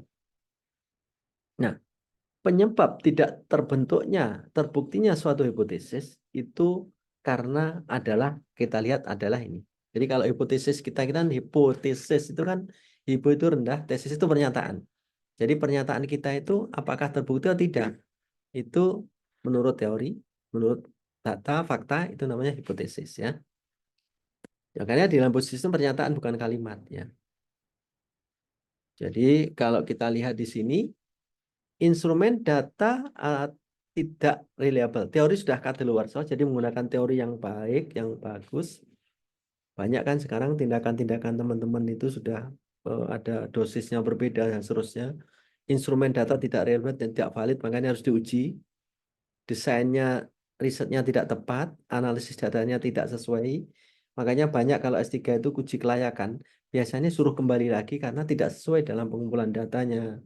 Sampelnya tidak representatif, tidak reliable, instrumennya juga tidak baik. Nah ini yang kadang kita harus hati-hati mulai awal. Ya, nah termasuk variabel eksternal tidak diperhitungkan. Tadi yang saya katakan confounding variabel itu harus dikendalikan betul. Karena kalau nanti tidak dikendalikan, teman-teman semuanya, itu akan mempengaruhi daripada hasil itu sendiri. Nah, ini M yang kedua ya. Jadi teman-teman masalah metode. Jadi di M kedua tadi ada di desain, sampel, variabel, instrumen, analisis. Nah, nanti teman-teman bisa melihat seperti apa gambaran eh, di dalam analisis itu sendiri ya. Ini regresi logistik dan seterusnya. Nah, ini masih analisis kalau kuali ya. Kuali itu biasanya ada perbedaan. Biasanya transkrip ya. Makanya di dalam kuali itu kami membuat desain cara mendesainnya begini. Jadi ada kata penting ini ya. Mengangkat makna dominan, makna tersembunyi, bermakna tentang subjek penelitian. Misalnya seorang keluarga yang maaf ya anaknya dengan leukemia atau mungkin ada kanker, dia ketawa, tapi dia sambil menangis itu namanya makna yang tersembunyi. Jadi kita harus terus menggali seperti apa ya tentang subjek penelitian itu sendiri. Oleh karena itu analisis kalau ini saya teman-teman sudah sepakat tentang kolaisi ini, tahapan-tahapan itu. Kalau kami biasanya ada kayak buat seperti ini. Jadi kalau ini adalah kata kunci, misalnya ini transkripnya, ini nanti kita garis bawahi kata kunci ya. Ini sebelah kanan itu sahabat itu kata kunci, ada kategori, setelah kategori ada subtema baru tema. Ini contoh yang clear ya. Jadi ini adalah kata kunci yang sebelah, kemudian ada kategori, ada subtema, ada tema. Berduka ini tema, ini subtema, ini adalah kategori, ini adalah kata kunci. Nah, kata kunci itu didapatkan dari yang ini tadi di P berapa yang bicara tentang apa, misalnya topiknya tentang ya misalnya tentang berduka ya. terkait tentang itu apa saja yang dikeluhkan, karena berduka itu ada 3, kita kan ada tahapan berduka, penyebab berduka, dampak berduka. Tahapan berduka itu kita dilihat dari di sini ada 5 tahapan ini. Penyebabnya apa? Dampaknya apa? Nah, jadi nanti akan keluar di sini kategori kata kuncinya seperti ini. Nah, ini akan sangat memudahkan teman-teman kalau nanti kita membuat suatu analisis yang seperti ini. Ya, ini sama juga misalnya dukungan, sumber dukungan, ada dukungan, ada bentuk dukungan. Jadi internal eksternal, bentuk dukungan biasanya kan ada informasi, penghargaan, dan nanti akan keluar seperti itu. Dan biasanya di dalam kualitatif itu ditambahkan dengan keabsahan hasil penelitian atau data.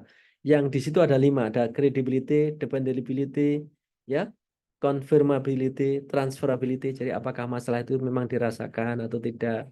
Jangan kita membuat masalah kalau masyarakat enggak gitu ya. Terus ini sesuai fakta apa enggak. Termasuk yang saya contohkan triangulasi ini yang biasanya bagus. Jadi kalau ada informasi sesuatu yang ini harus ada triangulasi minimal yang saya merah ini.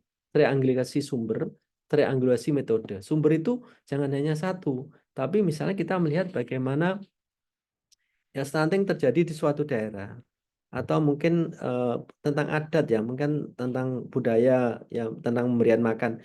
Bagaimana pendapat daripada tenaga kesehatan, bagaimana pendapat dari tokoh agama, tokoh masyarakat. Itu namanya triangulasi sumber. Triangulasi metode itu dapat 2 strategi, yaitu pengecekan derajat kepercayaan penemuan hasil penelitian beberapa teknik pengumpulan data. Jadi nanti bisa teknik pengumpulan data pakai wawancara, pakai observasi, dan seterusnya. Silahkan itu nanti beberapa poin. Tapi intinya di dalam triangulasi ada 4 ya. Dengan teori, dilaksanakan dengan cara memeriksa dan seterusnya itu triangulasi. Ini di dalam A yang kuanti maupun kuali. Nah, yang nanti sebelum kita diskusi itu kita masuk di P. P ini adalah penulisan atau publikasi. Saya tidak bisa menuliskan banyak teman-teman karena keterbatasan waktu. Saya ingin menyampaikan nanti teman-teman di dalam P ini adalah menulis laporan penelitian biasanya. Di dalam laporan penelitian itu standarnya biasanya seperti ini. Bisa juga hanya 6 bab atau 5 bab, silahkan, tidak usah harus diperdebatkan. Bab 1 pendahuluan, bab 2 tinjauan pustaka, mau gitu silahkan ya. Bab 3, 4 jadi gabung satu metodologinya gitu ya. Boleh. Baru hasil pembahasan, kesimpulan dan saran. Cuman saya berikan kata kunci 1, 2, 3, 4 tadi sudah saya jelaskan di step 1 ya. Saya ingin menjelaskan bab 5 yang poin aja. Kalau kita menuliskan suatu hasil itu menjelaskan tentang what, teman-teman. Apa? Jadi jangan diberi ini disebabkan karena ini, jangan. Itu nanti dalam pembahasan. Maka biasanya ada kalimat pengantar, gambaran lokasi, data, data deskripsi variabel, uji hasil. Kalau kita menulis tabel, biasanya amati data, hubungkan data dengan yang diuji, mencari angka-angka yang menyimpang atau yang signifikan, tulis hasil ujinya. Jadi kita nggak usah biasanya angka-angkanya itu ini, tapi cari yang kira-kira berbeda. Ya, nanti kita bisa melihat di dalam berbagai ujian itu kalau kita lihat mana yang kira-kira yang kurang, mana yang tidak sangat baik dan seterusnya itu. Itu di hasil ya teman-teman, nanti perhatikan ada 5 hal itu yang.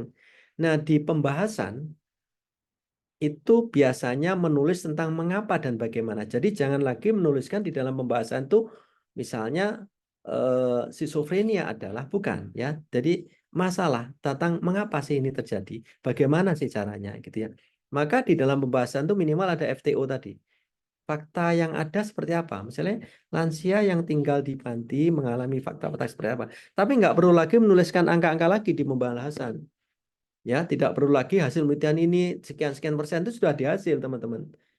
Nah, T-nya teori-teori apa yang mendukung atau teori apa yang berlawanan. Baru O-nya pendapat peneliti saudara apa? Pendapat kita apa? Yang menguatkan, meringankan dan seterusnya. Nah, baru kita yang kedua ini perlu tuliskan hasil temuan dan keterbatasan dan penulisan secara wajar. Jadi ingat di dalam istilahnya ada kajian itu ada fakta, teori, opini ya. Itu di dalam pembahasan why dan how. Kalau di S3 biasanya masuk dalam temuan baru, masuk di sini. Di situ temuan baru itu nanti ada kontribusi teoritis sama praktis, termasuk maaf saya tuliskan keterbatasan. Jadi nanti ada keterbatasan itu biasanya keterbatasan dalam ya pengumpulan datanya, ya keteras dalam sampel jangkauannya, kita ngomong stunting tapi hanya di Surabaya, nggak seluruh Indonesia misalnya gitu. Nah, yang tulisan yang laporan yang terakhir adalah kesimpulan. Ingat di dalam kesimpulan tuh 5 ini dipegang ya teman-teman semuanya. Yang pertama harus menjawab masalah sesuai dengan tujuan khusus. Ya teman-teman. Jadi kesimpulan itu harus menjawab tujuan. Yang kedua, ini teman-teman coba cek ya nanti ya. Di dalam kesimpulan itu sering seperti hipotesis. Ada pengaruh, ada hubungan. Itu coba kita lihat sekarang bimbingan kita. Ada pengaruh, ada hubungan. Itu bukan kalimat. Itu adalah hipotesis.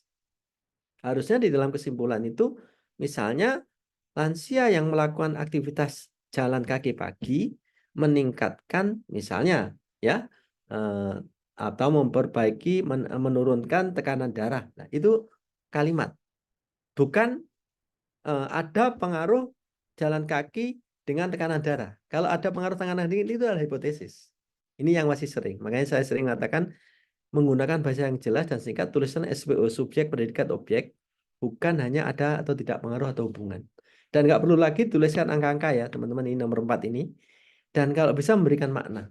Jadi kalau kita menguji dengan OR misalnya, orang yang minum misalnya diberikan susu formula ya, atau anak yang diberikan susu formula itu sekian persen mengalami risiko misalnya asma dibandingkan dengan itu kan memberikan makna teman-teman, daripada kita hanya ada pengaruh tidak ada pengaruh gitu ya. Tolong itu dibenahi. Nah ini 34 tugas akhir skripsi tesis disertasi ditulis per poin dari 1, 2, 3. Kalau itu skripsi tesis laporan disertasi ya. Nah itu di dalam kesimpulan tolong nanti dicek, terutama di nomor 2 yang sering kita masih menggunakan ada pengaruh tidak ada pengaruh, itu bukan kesimpulan. Saran harus operasional dan dapat diterapkan, dituliskan berdasarkan kesimpulan yang masih belum sesuai. Jadi katakanlah tadi misalnya banyak misalnya yang kurang ataupun yang tidak sesuai, apa yang kira-kira yang dilakukan? Biasanya saran itu ada saran penelitian lanjut atau perkembangan ilmu ya. Nanti Anda kita berikan saran. Nah, itu di dalam laporan sekilas ya, yang bab 1, 2, 3 sudah saya rangkum tadi, yang hasil pembahasan sama kesimpulan. Nah, yang berikut, yang terakhir di sini adalah tentang publikasi. Saya nggak menjelaskan per poin, ada sebenarnya materi, cuman saya yakin teman-teman, tapi biasanya kita menulis manuskrip. Jadi, yang kedua, P ya, P penulisannya. Kita nanti outputnya akan masuk dalam suatu artikel ya, manuskrip gitu ya teman-teman. Nah, manuskrip itu nanti sebenarnya ada ya cara-cara nanti, misalnya kita punya disertasi ini, punya tesis ini, punya hasil penelitian hibah ini ya. Terus saya akan membuat berapa manuskrip, ada 2 manuskrip, ada 3 manuskrip. Itu bisa sebenarnya ekstraknya. Intinya dalam satu penelitian itu bisa minimal 2 sampai 3 artikel. Judulnya nggak harus persis, tapi variabelnya bisa dimodifikasi. Itu kata kunci yang pertama. Jadi diambillah nanti, misalnya kayak kalau saya tadi misalnya pengembangan pemberdayaan perempuan gitu ya, terhadap misalnya pencegahan stigma pada pasien HIV gitu di masyarakat gitu. Nah, pemberdayaan itu ada poin-poin banyak. Misalnya pemberdayaan perempuan itu apa, melalui pengajian ya, ataupun tindakan-tindakan apa yang dilakukan. Nanti boleh poin-poin itu yang nanti akan diambil di dalam satu manuskrip. Ya, mohon maaf tadi saya belum sempat untuk bagaimana mengekstrak dari disertasi, dari tesis maupun dari ini untuk diambil dalam manuskrip. Nah, intinya di dalam manuskrip satu ini yang saya jelaskan, maaf ini enggak saya jelaskan inti per inti, nanti kalau mau nanti saya tambahkan title. Carilah title tadi kalau dari hasil penelitian, tolong title itu benar-benar ya tetap pada topik tadi tapi bisa berbagai minimal 2 sampai 3. Kalau itu hasil dari, jadi manuskrip itu biasanya diambil dari hasil penelitian, metodologi. Yang kedua ada hasil dari literatur review. Ya, literatur review disesuaikan dengan ini. Dan title itu, topik itu berikan sesuatu yang ada kebaruannya. Jadi contoh misalnya gini tadi ya, judulnya kan kalau kita pengaruh pursed breathing itu semua anak S1 sudah bisa. Tapi kalau Bapak Ibu pursed breathing dengan dikir misalnya gitu. Nah, ada nilai-nilai spiritualnya. Itu kebaruan Bapak Ibu. Jadi sesuatu yang baru itu bisa intervensinya, bisa kontennya, mekanismenya bisa. Kalau misalnya teman-teman di kedokteran biasanya, oh setelah X ini tidak langsung ke Y tapi ada X1 gitu. Itu namanya di dalam prosesnya itu kebaruan. Maka di dalam title itu kalau bisa bombastis, benar-benar sesuai dengan kebutuhan dan sesuai dengan ini. Jadi itu tolong nanti teman-teman harus lihat caranya gimana. Sering-seringlah melihat artikel-artikel yang accepted di berbagai jurnal internasional bereputasi, pakai WOS maupun pakai Scopus atau Thomson Reuters ya. Jadi yang kira-kira kredibilitasnya gitu. Nah, itu title ya. Dan title itu sudah saya tuliskan, maaf ini nggak salah. Title itu kalau bisa jangan panjang, hanya 10 kata, maksimal 12 kata teman-teman. Ya, title-nya jangan panjang-panjang. Tempatnya nggak usah ditulis. Ya. Yang kedua, itu adalah abstrak. Abstrak itu memang kita diwajibkan kalau tesis disertasi 250 kata. Tapi kalau di dalam publikasi, harapan kita jangan terlalu panjang. Tapi tetap di dalam abstrak itu nanti ada 150 kata, tapi tetap ada imrat ya. Masih saya lupa ya, imrat masih ingat teman-teman ya. Jadi kalau kata imrat ini, kata kuncinya di sini yang sering saya katakan ini imrat ini. Jadi ada introduction, method, result, and discussion ya. Jadi I-nya ini nanti I-nya kalau bisa ya 2 kalimat saja. Masalahnya apa? Tujuan. Kalau bahasa Inggris ingat I ini pakai past tense, metodenya pakai past tense, resultnya pakai past tense ya teman-teman ya. Ini introduction, method, result, analysis, and discussion. Pasti nanti di dalam suatu artikel itu pasti minta itu. Jadi tujuan penelitian. Kalau nanti langsung dia template-nya tujuan penelitian, tulis saja tujuan penelitian. Tapi the purpose of the study was gitu. Jadi tapi jangan is gitu ya. Metode juga itu. Metode isinya di SVIA ya tadi ya. Ini di dalam abstrak nanti. Result ya, result itu nanti hasil seperti apa? N ini A-nya N. Discussion ini conclusion. Nah, ini kira-kira sekian. Nah, di abstrak ini saya ingat ada namanya keyword ya. Pernah dengar keyword ya? Nah, tapi jangan salah ngetik nanti key. Nah, kalau ini kunci dunia ya, nggak tahu kunci dunianya apa. Jadi kunci dunia itu kaya gitu ya. Jadi keyword itu ya kalau kita harapkan 3 sampai 5 kata. Ya, teman-teman ya, nanti 3 sampai 5 kata. Terus setelah itu keyword, teman-teman nanti setelah keyword yang perlu diperhatikan lagi di dalam abstrak tidak perlu ada saran, sampai ke kesimpulan saja.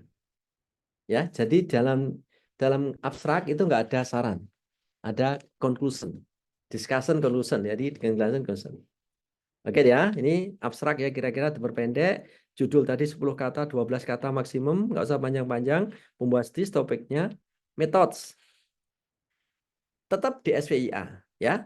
Desain, sampel, variable, instrumen. Tapi jangan banyak-banyak. Mungkin kira-kira ya di dalam itu kira-kira kalau kita punya 150 kata ya kira-kira 50 kata atau berapa gitu ya. Desainnya, sampelnya, variabel, instrumen analisis diurutkan gitu. Plus biasanya di dalam abstrak itu kan mesti minta kelayakan etik. Sudah diuji etik atau belum? Tampilkan itu, sudah dilakukan uji etik, nomornya sekian, oleh mana, tanggal sekian. Tulis itu wajib mesti. Nah, ini jadi I, metode, result, ini past tense kalau tenses ya. Tetap past tense ya teman-teman. Result tadi sudah ya hasil ya. Hasil ini harusnya yang, kalau standarnya harusnya 3/4. Ya, 3/4 daripada manuskrip itu hasil harusnya. Ya. Terus baru discussion conclusion. Ya mungkin ya 3 kalimat atau apa jadikan satu. Ya, tapi nggak usah terlalu detail di sini. Ya FTO-nya mungkin poin-poin saja.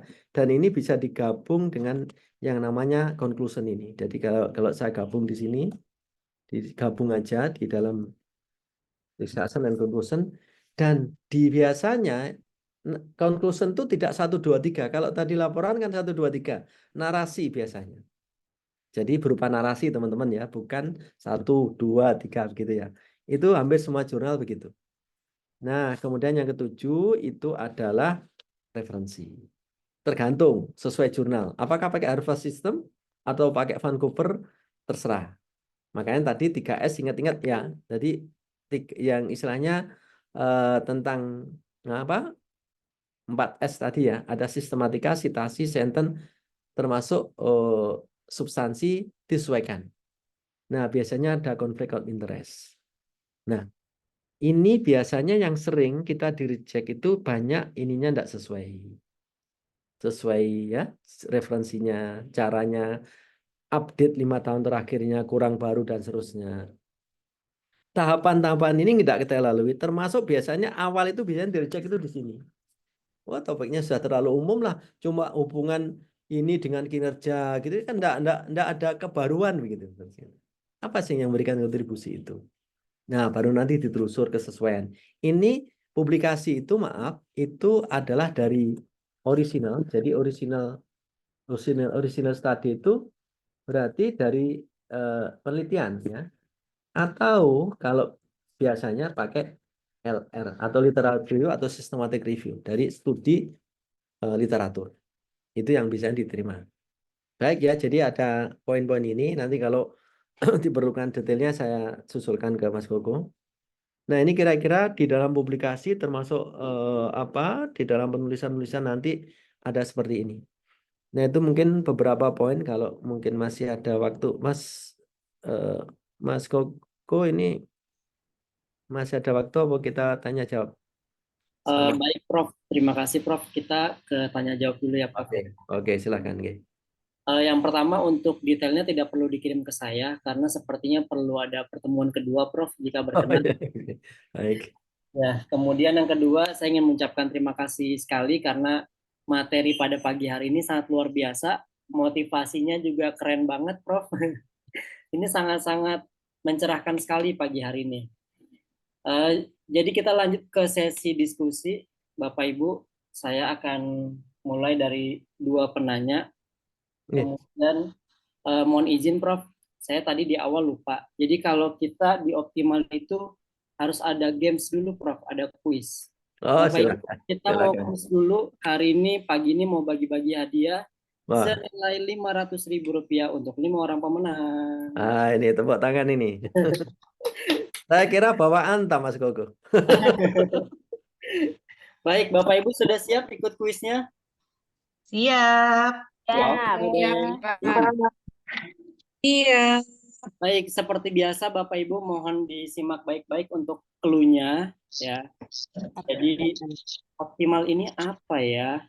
Jadi optimal itu dasarnya nama perusahaannya adalah PT Nuansa Fajar Cemerlang. Oke.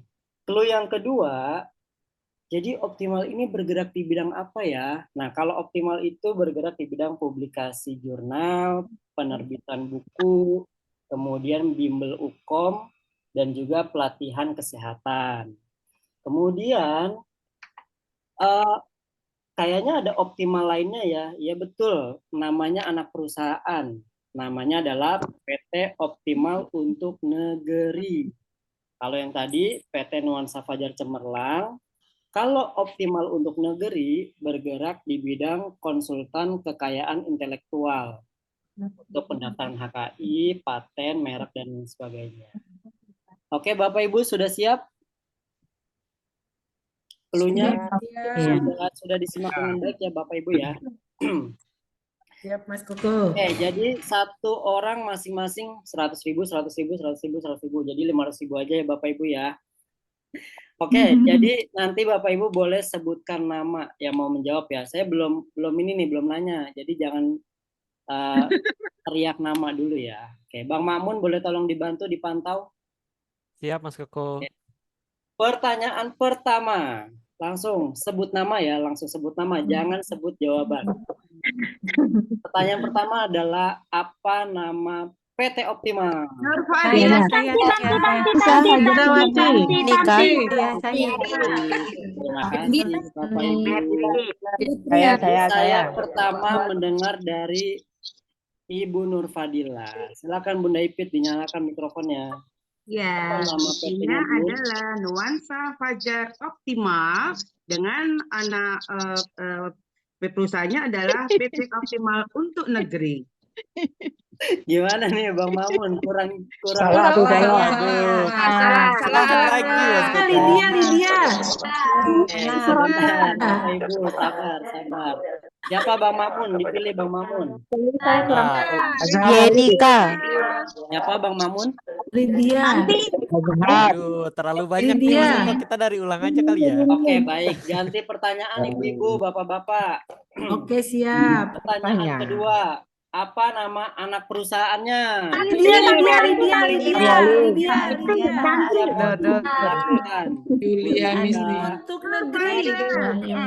Bu Lydia Moji optimal untuk negeri. Oke deh, saya catat dulu ya. Nanti saya transfer lagi ya Bu. Oke, pertanyaan berikutnya. Jadi nuansa Fajar Cemerlang Oke. dalam kurung Mas, saya optimal. Nuansa Fajar Cemerlang dalam kurung optimal bergerak di bidang apa saja? Yenika. Ali. Ibu Yenika. Mana nih? Ibu Yenika. Iya saya Mas Koko. Oke. Silakan. Ya.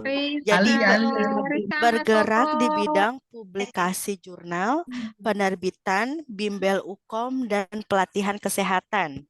Benar, selamat Bu Yenika. Oke, terima kasih. Nah, kemudian pertanyaan terakhir, Bapak Ibu. Kalau optimal untuk negeri bergerak di bidang apa?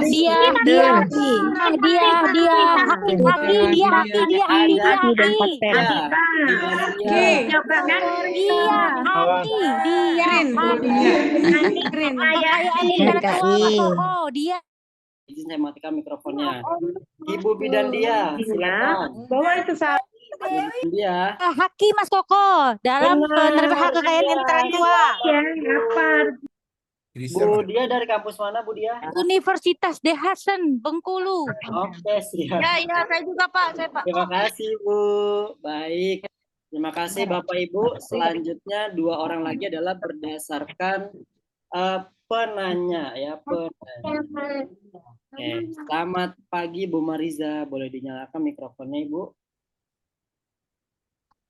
Ya, selamat pagi Mas Koko. Mohon izin Prof. Ya, silakan Ibu pertanyaannya Bu. Oke, terima kasih Mas Koko atas kesempatannya. Mohon izin Prof Nur Salam, terima kasih atas paparan materinya.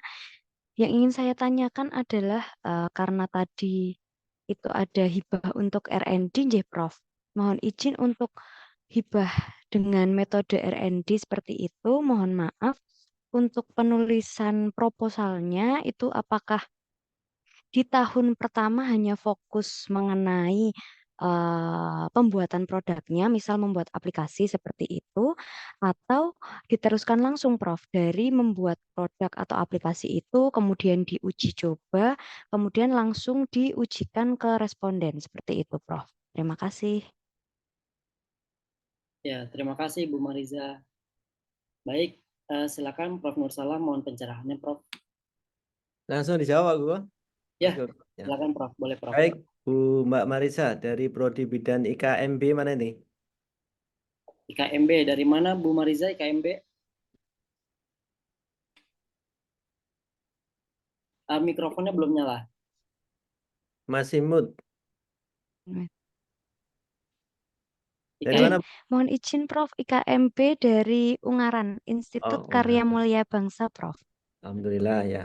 Oke, Jawa Tengah. Masih ya teman-teman. Jadi R&D itu tergantung hibah yang ditawarkan Bu. Kalau nanti misalnya itu adalah hibahnya itu tidak hanya setahun, misalnya 2 tahun sampai 3 tahun, Ibu harus mendesain juga sampai 3 tahun gitu. Kalau katakan kalau 1 tahun nggak ada masalah, berarti selesai 1 sampai 6 tadi ya Bu Marisa ya. Tapi kalau nanti hibahnya misalnya 3 tahun, tahun pertama kita menyusun produk melalui 3 tahapan tadi. Identifikasi persoalan apa, konsultasi pakar, FGD dan seterusnya. Produk kita hasilkan ya, termasuk nanti di situ. Atau pertama bisa survei dulu, menyusun ini, tahun kedua bawa produknya, baru tahun ketiga implementasinya. Nah, itu bisa tahapan-tahapan itu. Kalau nanti 2 tahun, berarti tahun pertama itu kita sampai ke produk 1, 2, 3. Tujuannya kan tadi ada identifikasi masalahnya, mengembangkan validitas. 4, 5, 6 kan sosialisasi, pendampingan ya Bu ya. Terus setelah itu menguji cobakan intervensi baru final product. Berarti tahun kedua sosialisasi, intervensi, sama final product gitu. Gitu ya Bu Anissa ya. Jadi boleh disesuaikan saja. Kita yang penting tahapan itu nanti dilalui ya. Jadi dilalui kalau memang ini saya menggunakan 6 tahapan itu, maka saya menyesuaikan dana yang disediakan berapa. Kalau misalnya multi years sampai 3 tahun ya kita sesuaikan gitu. Menjawab kira-kira? Oke, terima kasih. Baik, Lanjut Mas Hukum. atas pertanyaannya. Kemudian karena waktu kita terbatas, jadi mungkin dibatasi 3 orang saja ya. Ya, Mas Koko. Izin Ya. bertanya, Mas Koko. Ya, sebentar. Baik, Bu Dia, silakan Bu Dia. Baik, terima kasih Mas Koko. Selamat pagi, Prof. Nur Salam. Selamat pagi Mbak. Ya, Mbak Eh, Gandia. Oke. Iya, Prof, tadi saya mohon izin terlewat yang Prof menyampaikan metode itu ada 3S ya, Prof ya. Kalau 4S. saya tidak salah mendengar, entah di metode, entah di apa, Ya. saya mohon untuk diulangi, Prof, sama pertanyaan saya ketika tadi Prof bilang di judul titel itu 10 sampai 12 suku kata. Nah, pertanyaan saya yang sering menjadi bumerang ini, Prof, tadi Prof menyampaikan bahwa tidak perlu menyebutkan tempat. Kalau saya tidak salah mendengar, apa mungkin saya sinyalnya terganggu ya, Prof? Ya. Nah, kalaupun tadi tidak boleh menyebutkan tempat, tapi di beberapa saya lihat penelitian, kalaupun disebutkan tempat itu ada yang memakai inisial dan atau langsung menyebutkan tempatnya. Itu yang benar yang mana nih, Prof? Benar-benar Ya. tidak pakai Baik, tempat, baik. harus inisial dan atau bagaimana? Terima kasih, Prof. Nur Salam. Langsung ya Mas Koko ya. Ya, silakan Prof. Baik, jadi SS tadi sebenarnya 4 Bu Dia. S pertama sistematika, sitasi, sentence, dan substansi. Itu biasanya di dalam semua penulisan. Perhatikan itu. Kalau mau masuk ke jurnal, masuk laporan itu berdasarkan template-nya seperti apa. Sitasinya harus benar. Tidak boleh ada yang salah. Termasuk substansinya harus betul. Jadi 4S itu dalam suatu tulisan. Kalau metode itu isinya DSVIA ya. Desain, sampel, variabel, instrumen, analisis. Supaya nanti kita sebagai dosen lebih gampang.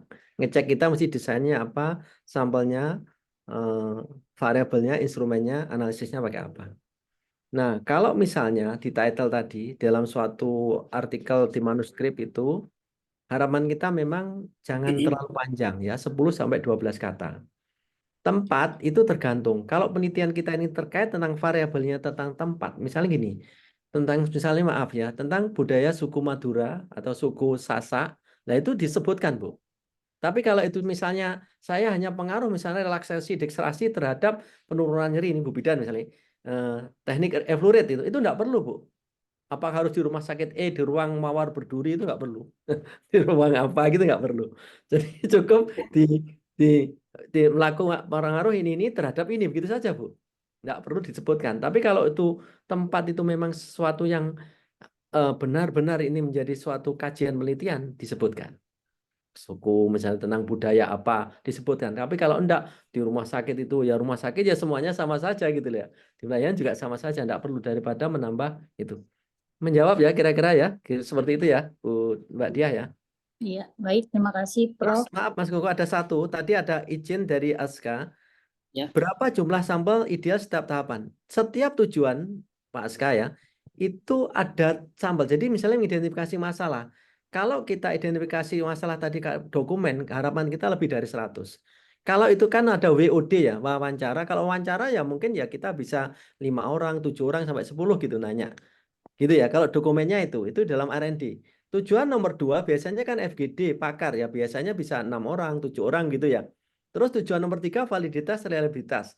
Itu untuk uji daripada instrumen, biasanya pakai ICFE. Jadi indeks konten validitas indeks itu CVI itu biasanya pakar. Pakar itu bisa 3 sampai 5.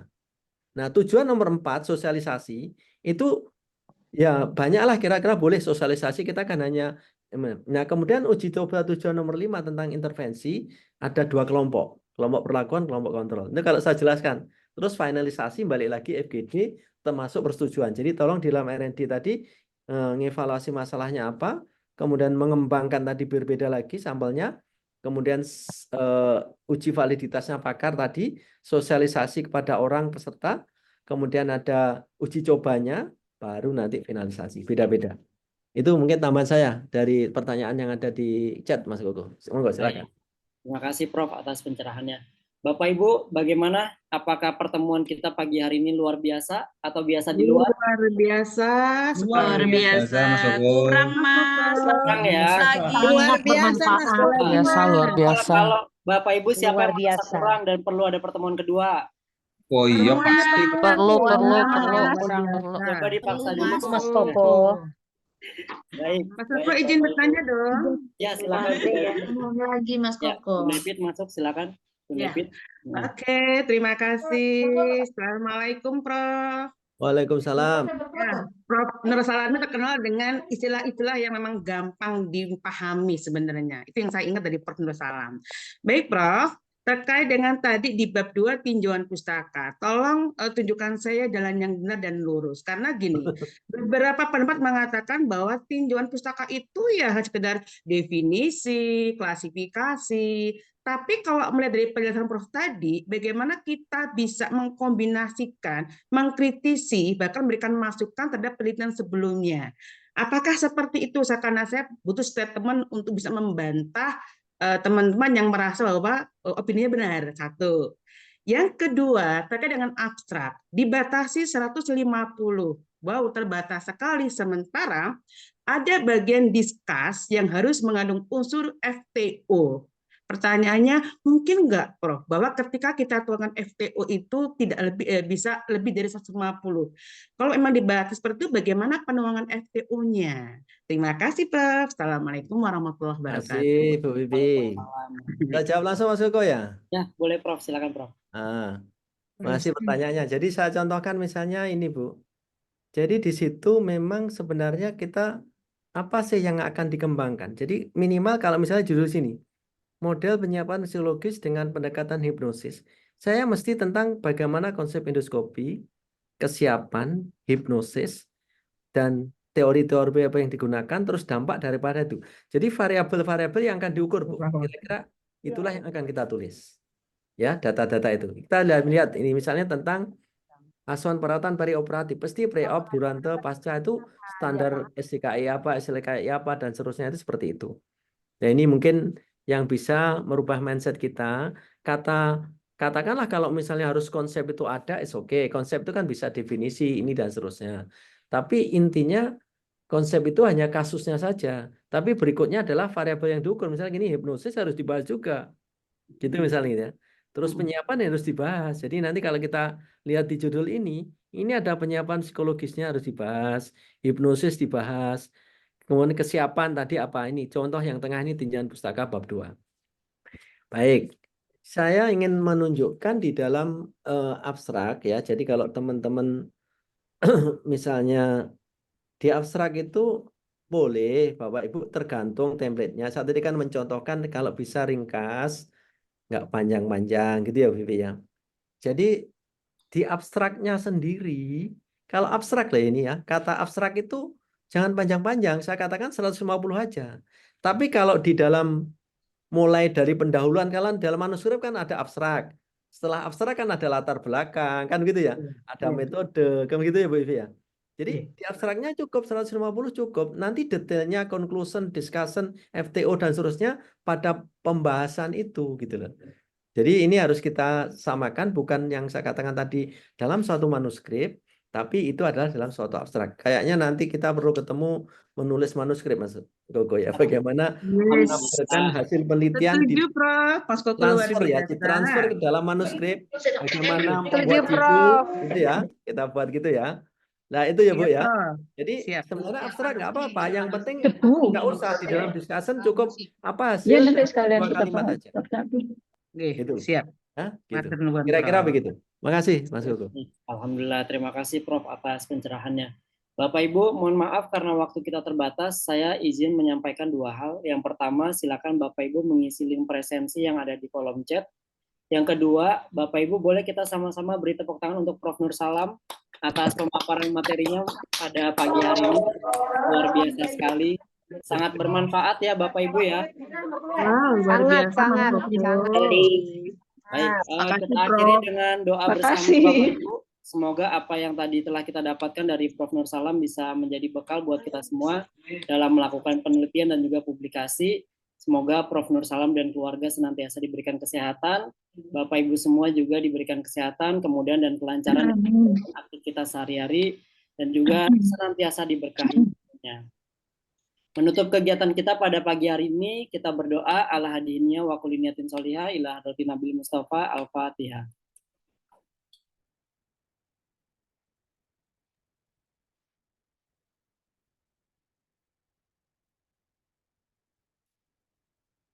Amin, amin, amin ya rabbal alamin. Sekali lagi kami ucapkan terima kasih kepada yang terhormat Profesor Nur Salam atas sharing pemaparan materi pada pagi hari ini. Semoga kita semua bisa menjadi dosen yang terus memberikan manfaat bagi bangsa ini. Saya Mas Koko dan Bang Makmun pamit undur diri. Wassalamualaikum. Terima kasih, Prof. Terima kasih, Prof. Terima kasih, Prof. Nur Salam. Terima kasih, Mas Koko. Terima kasih, Prof.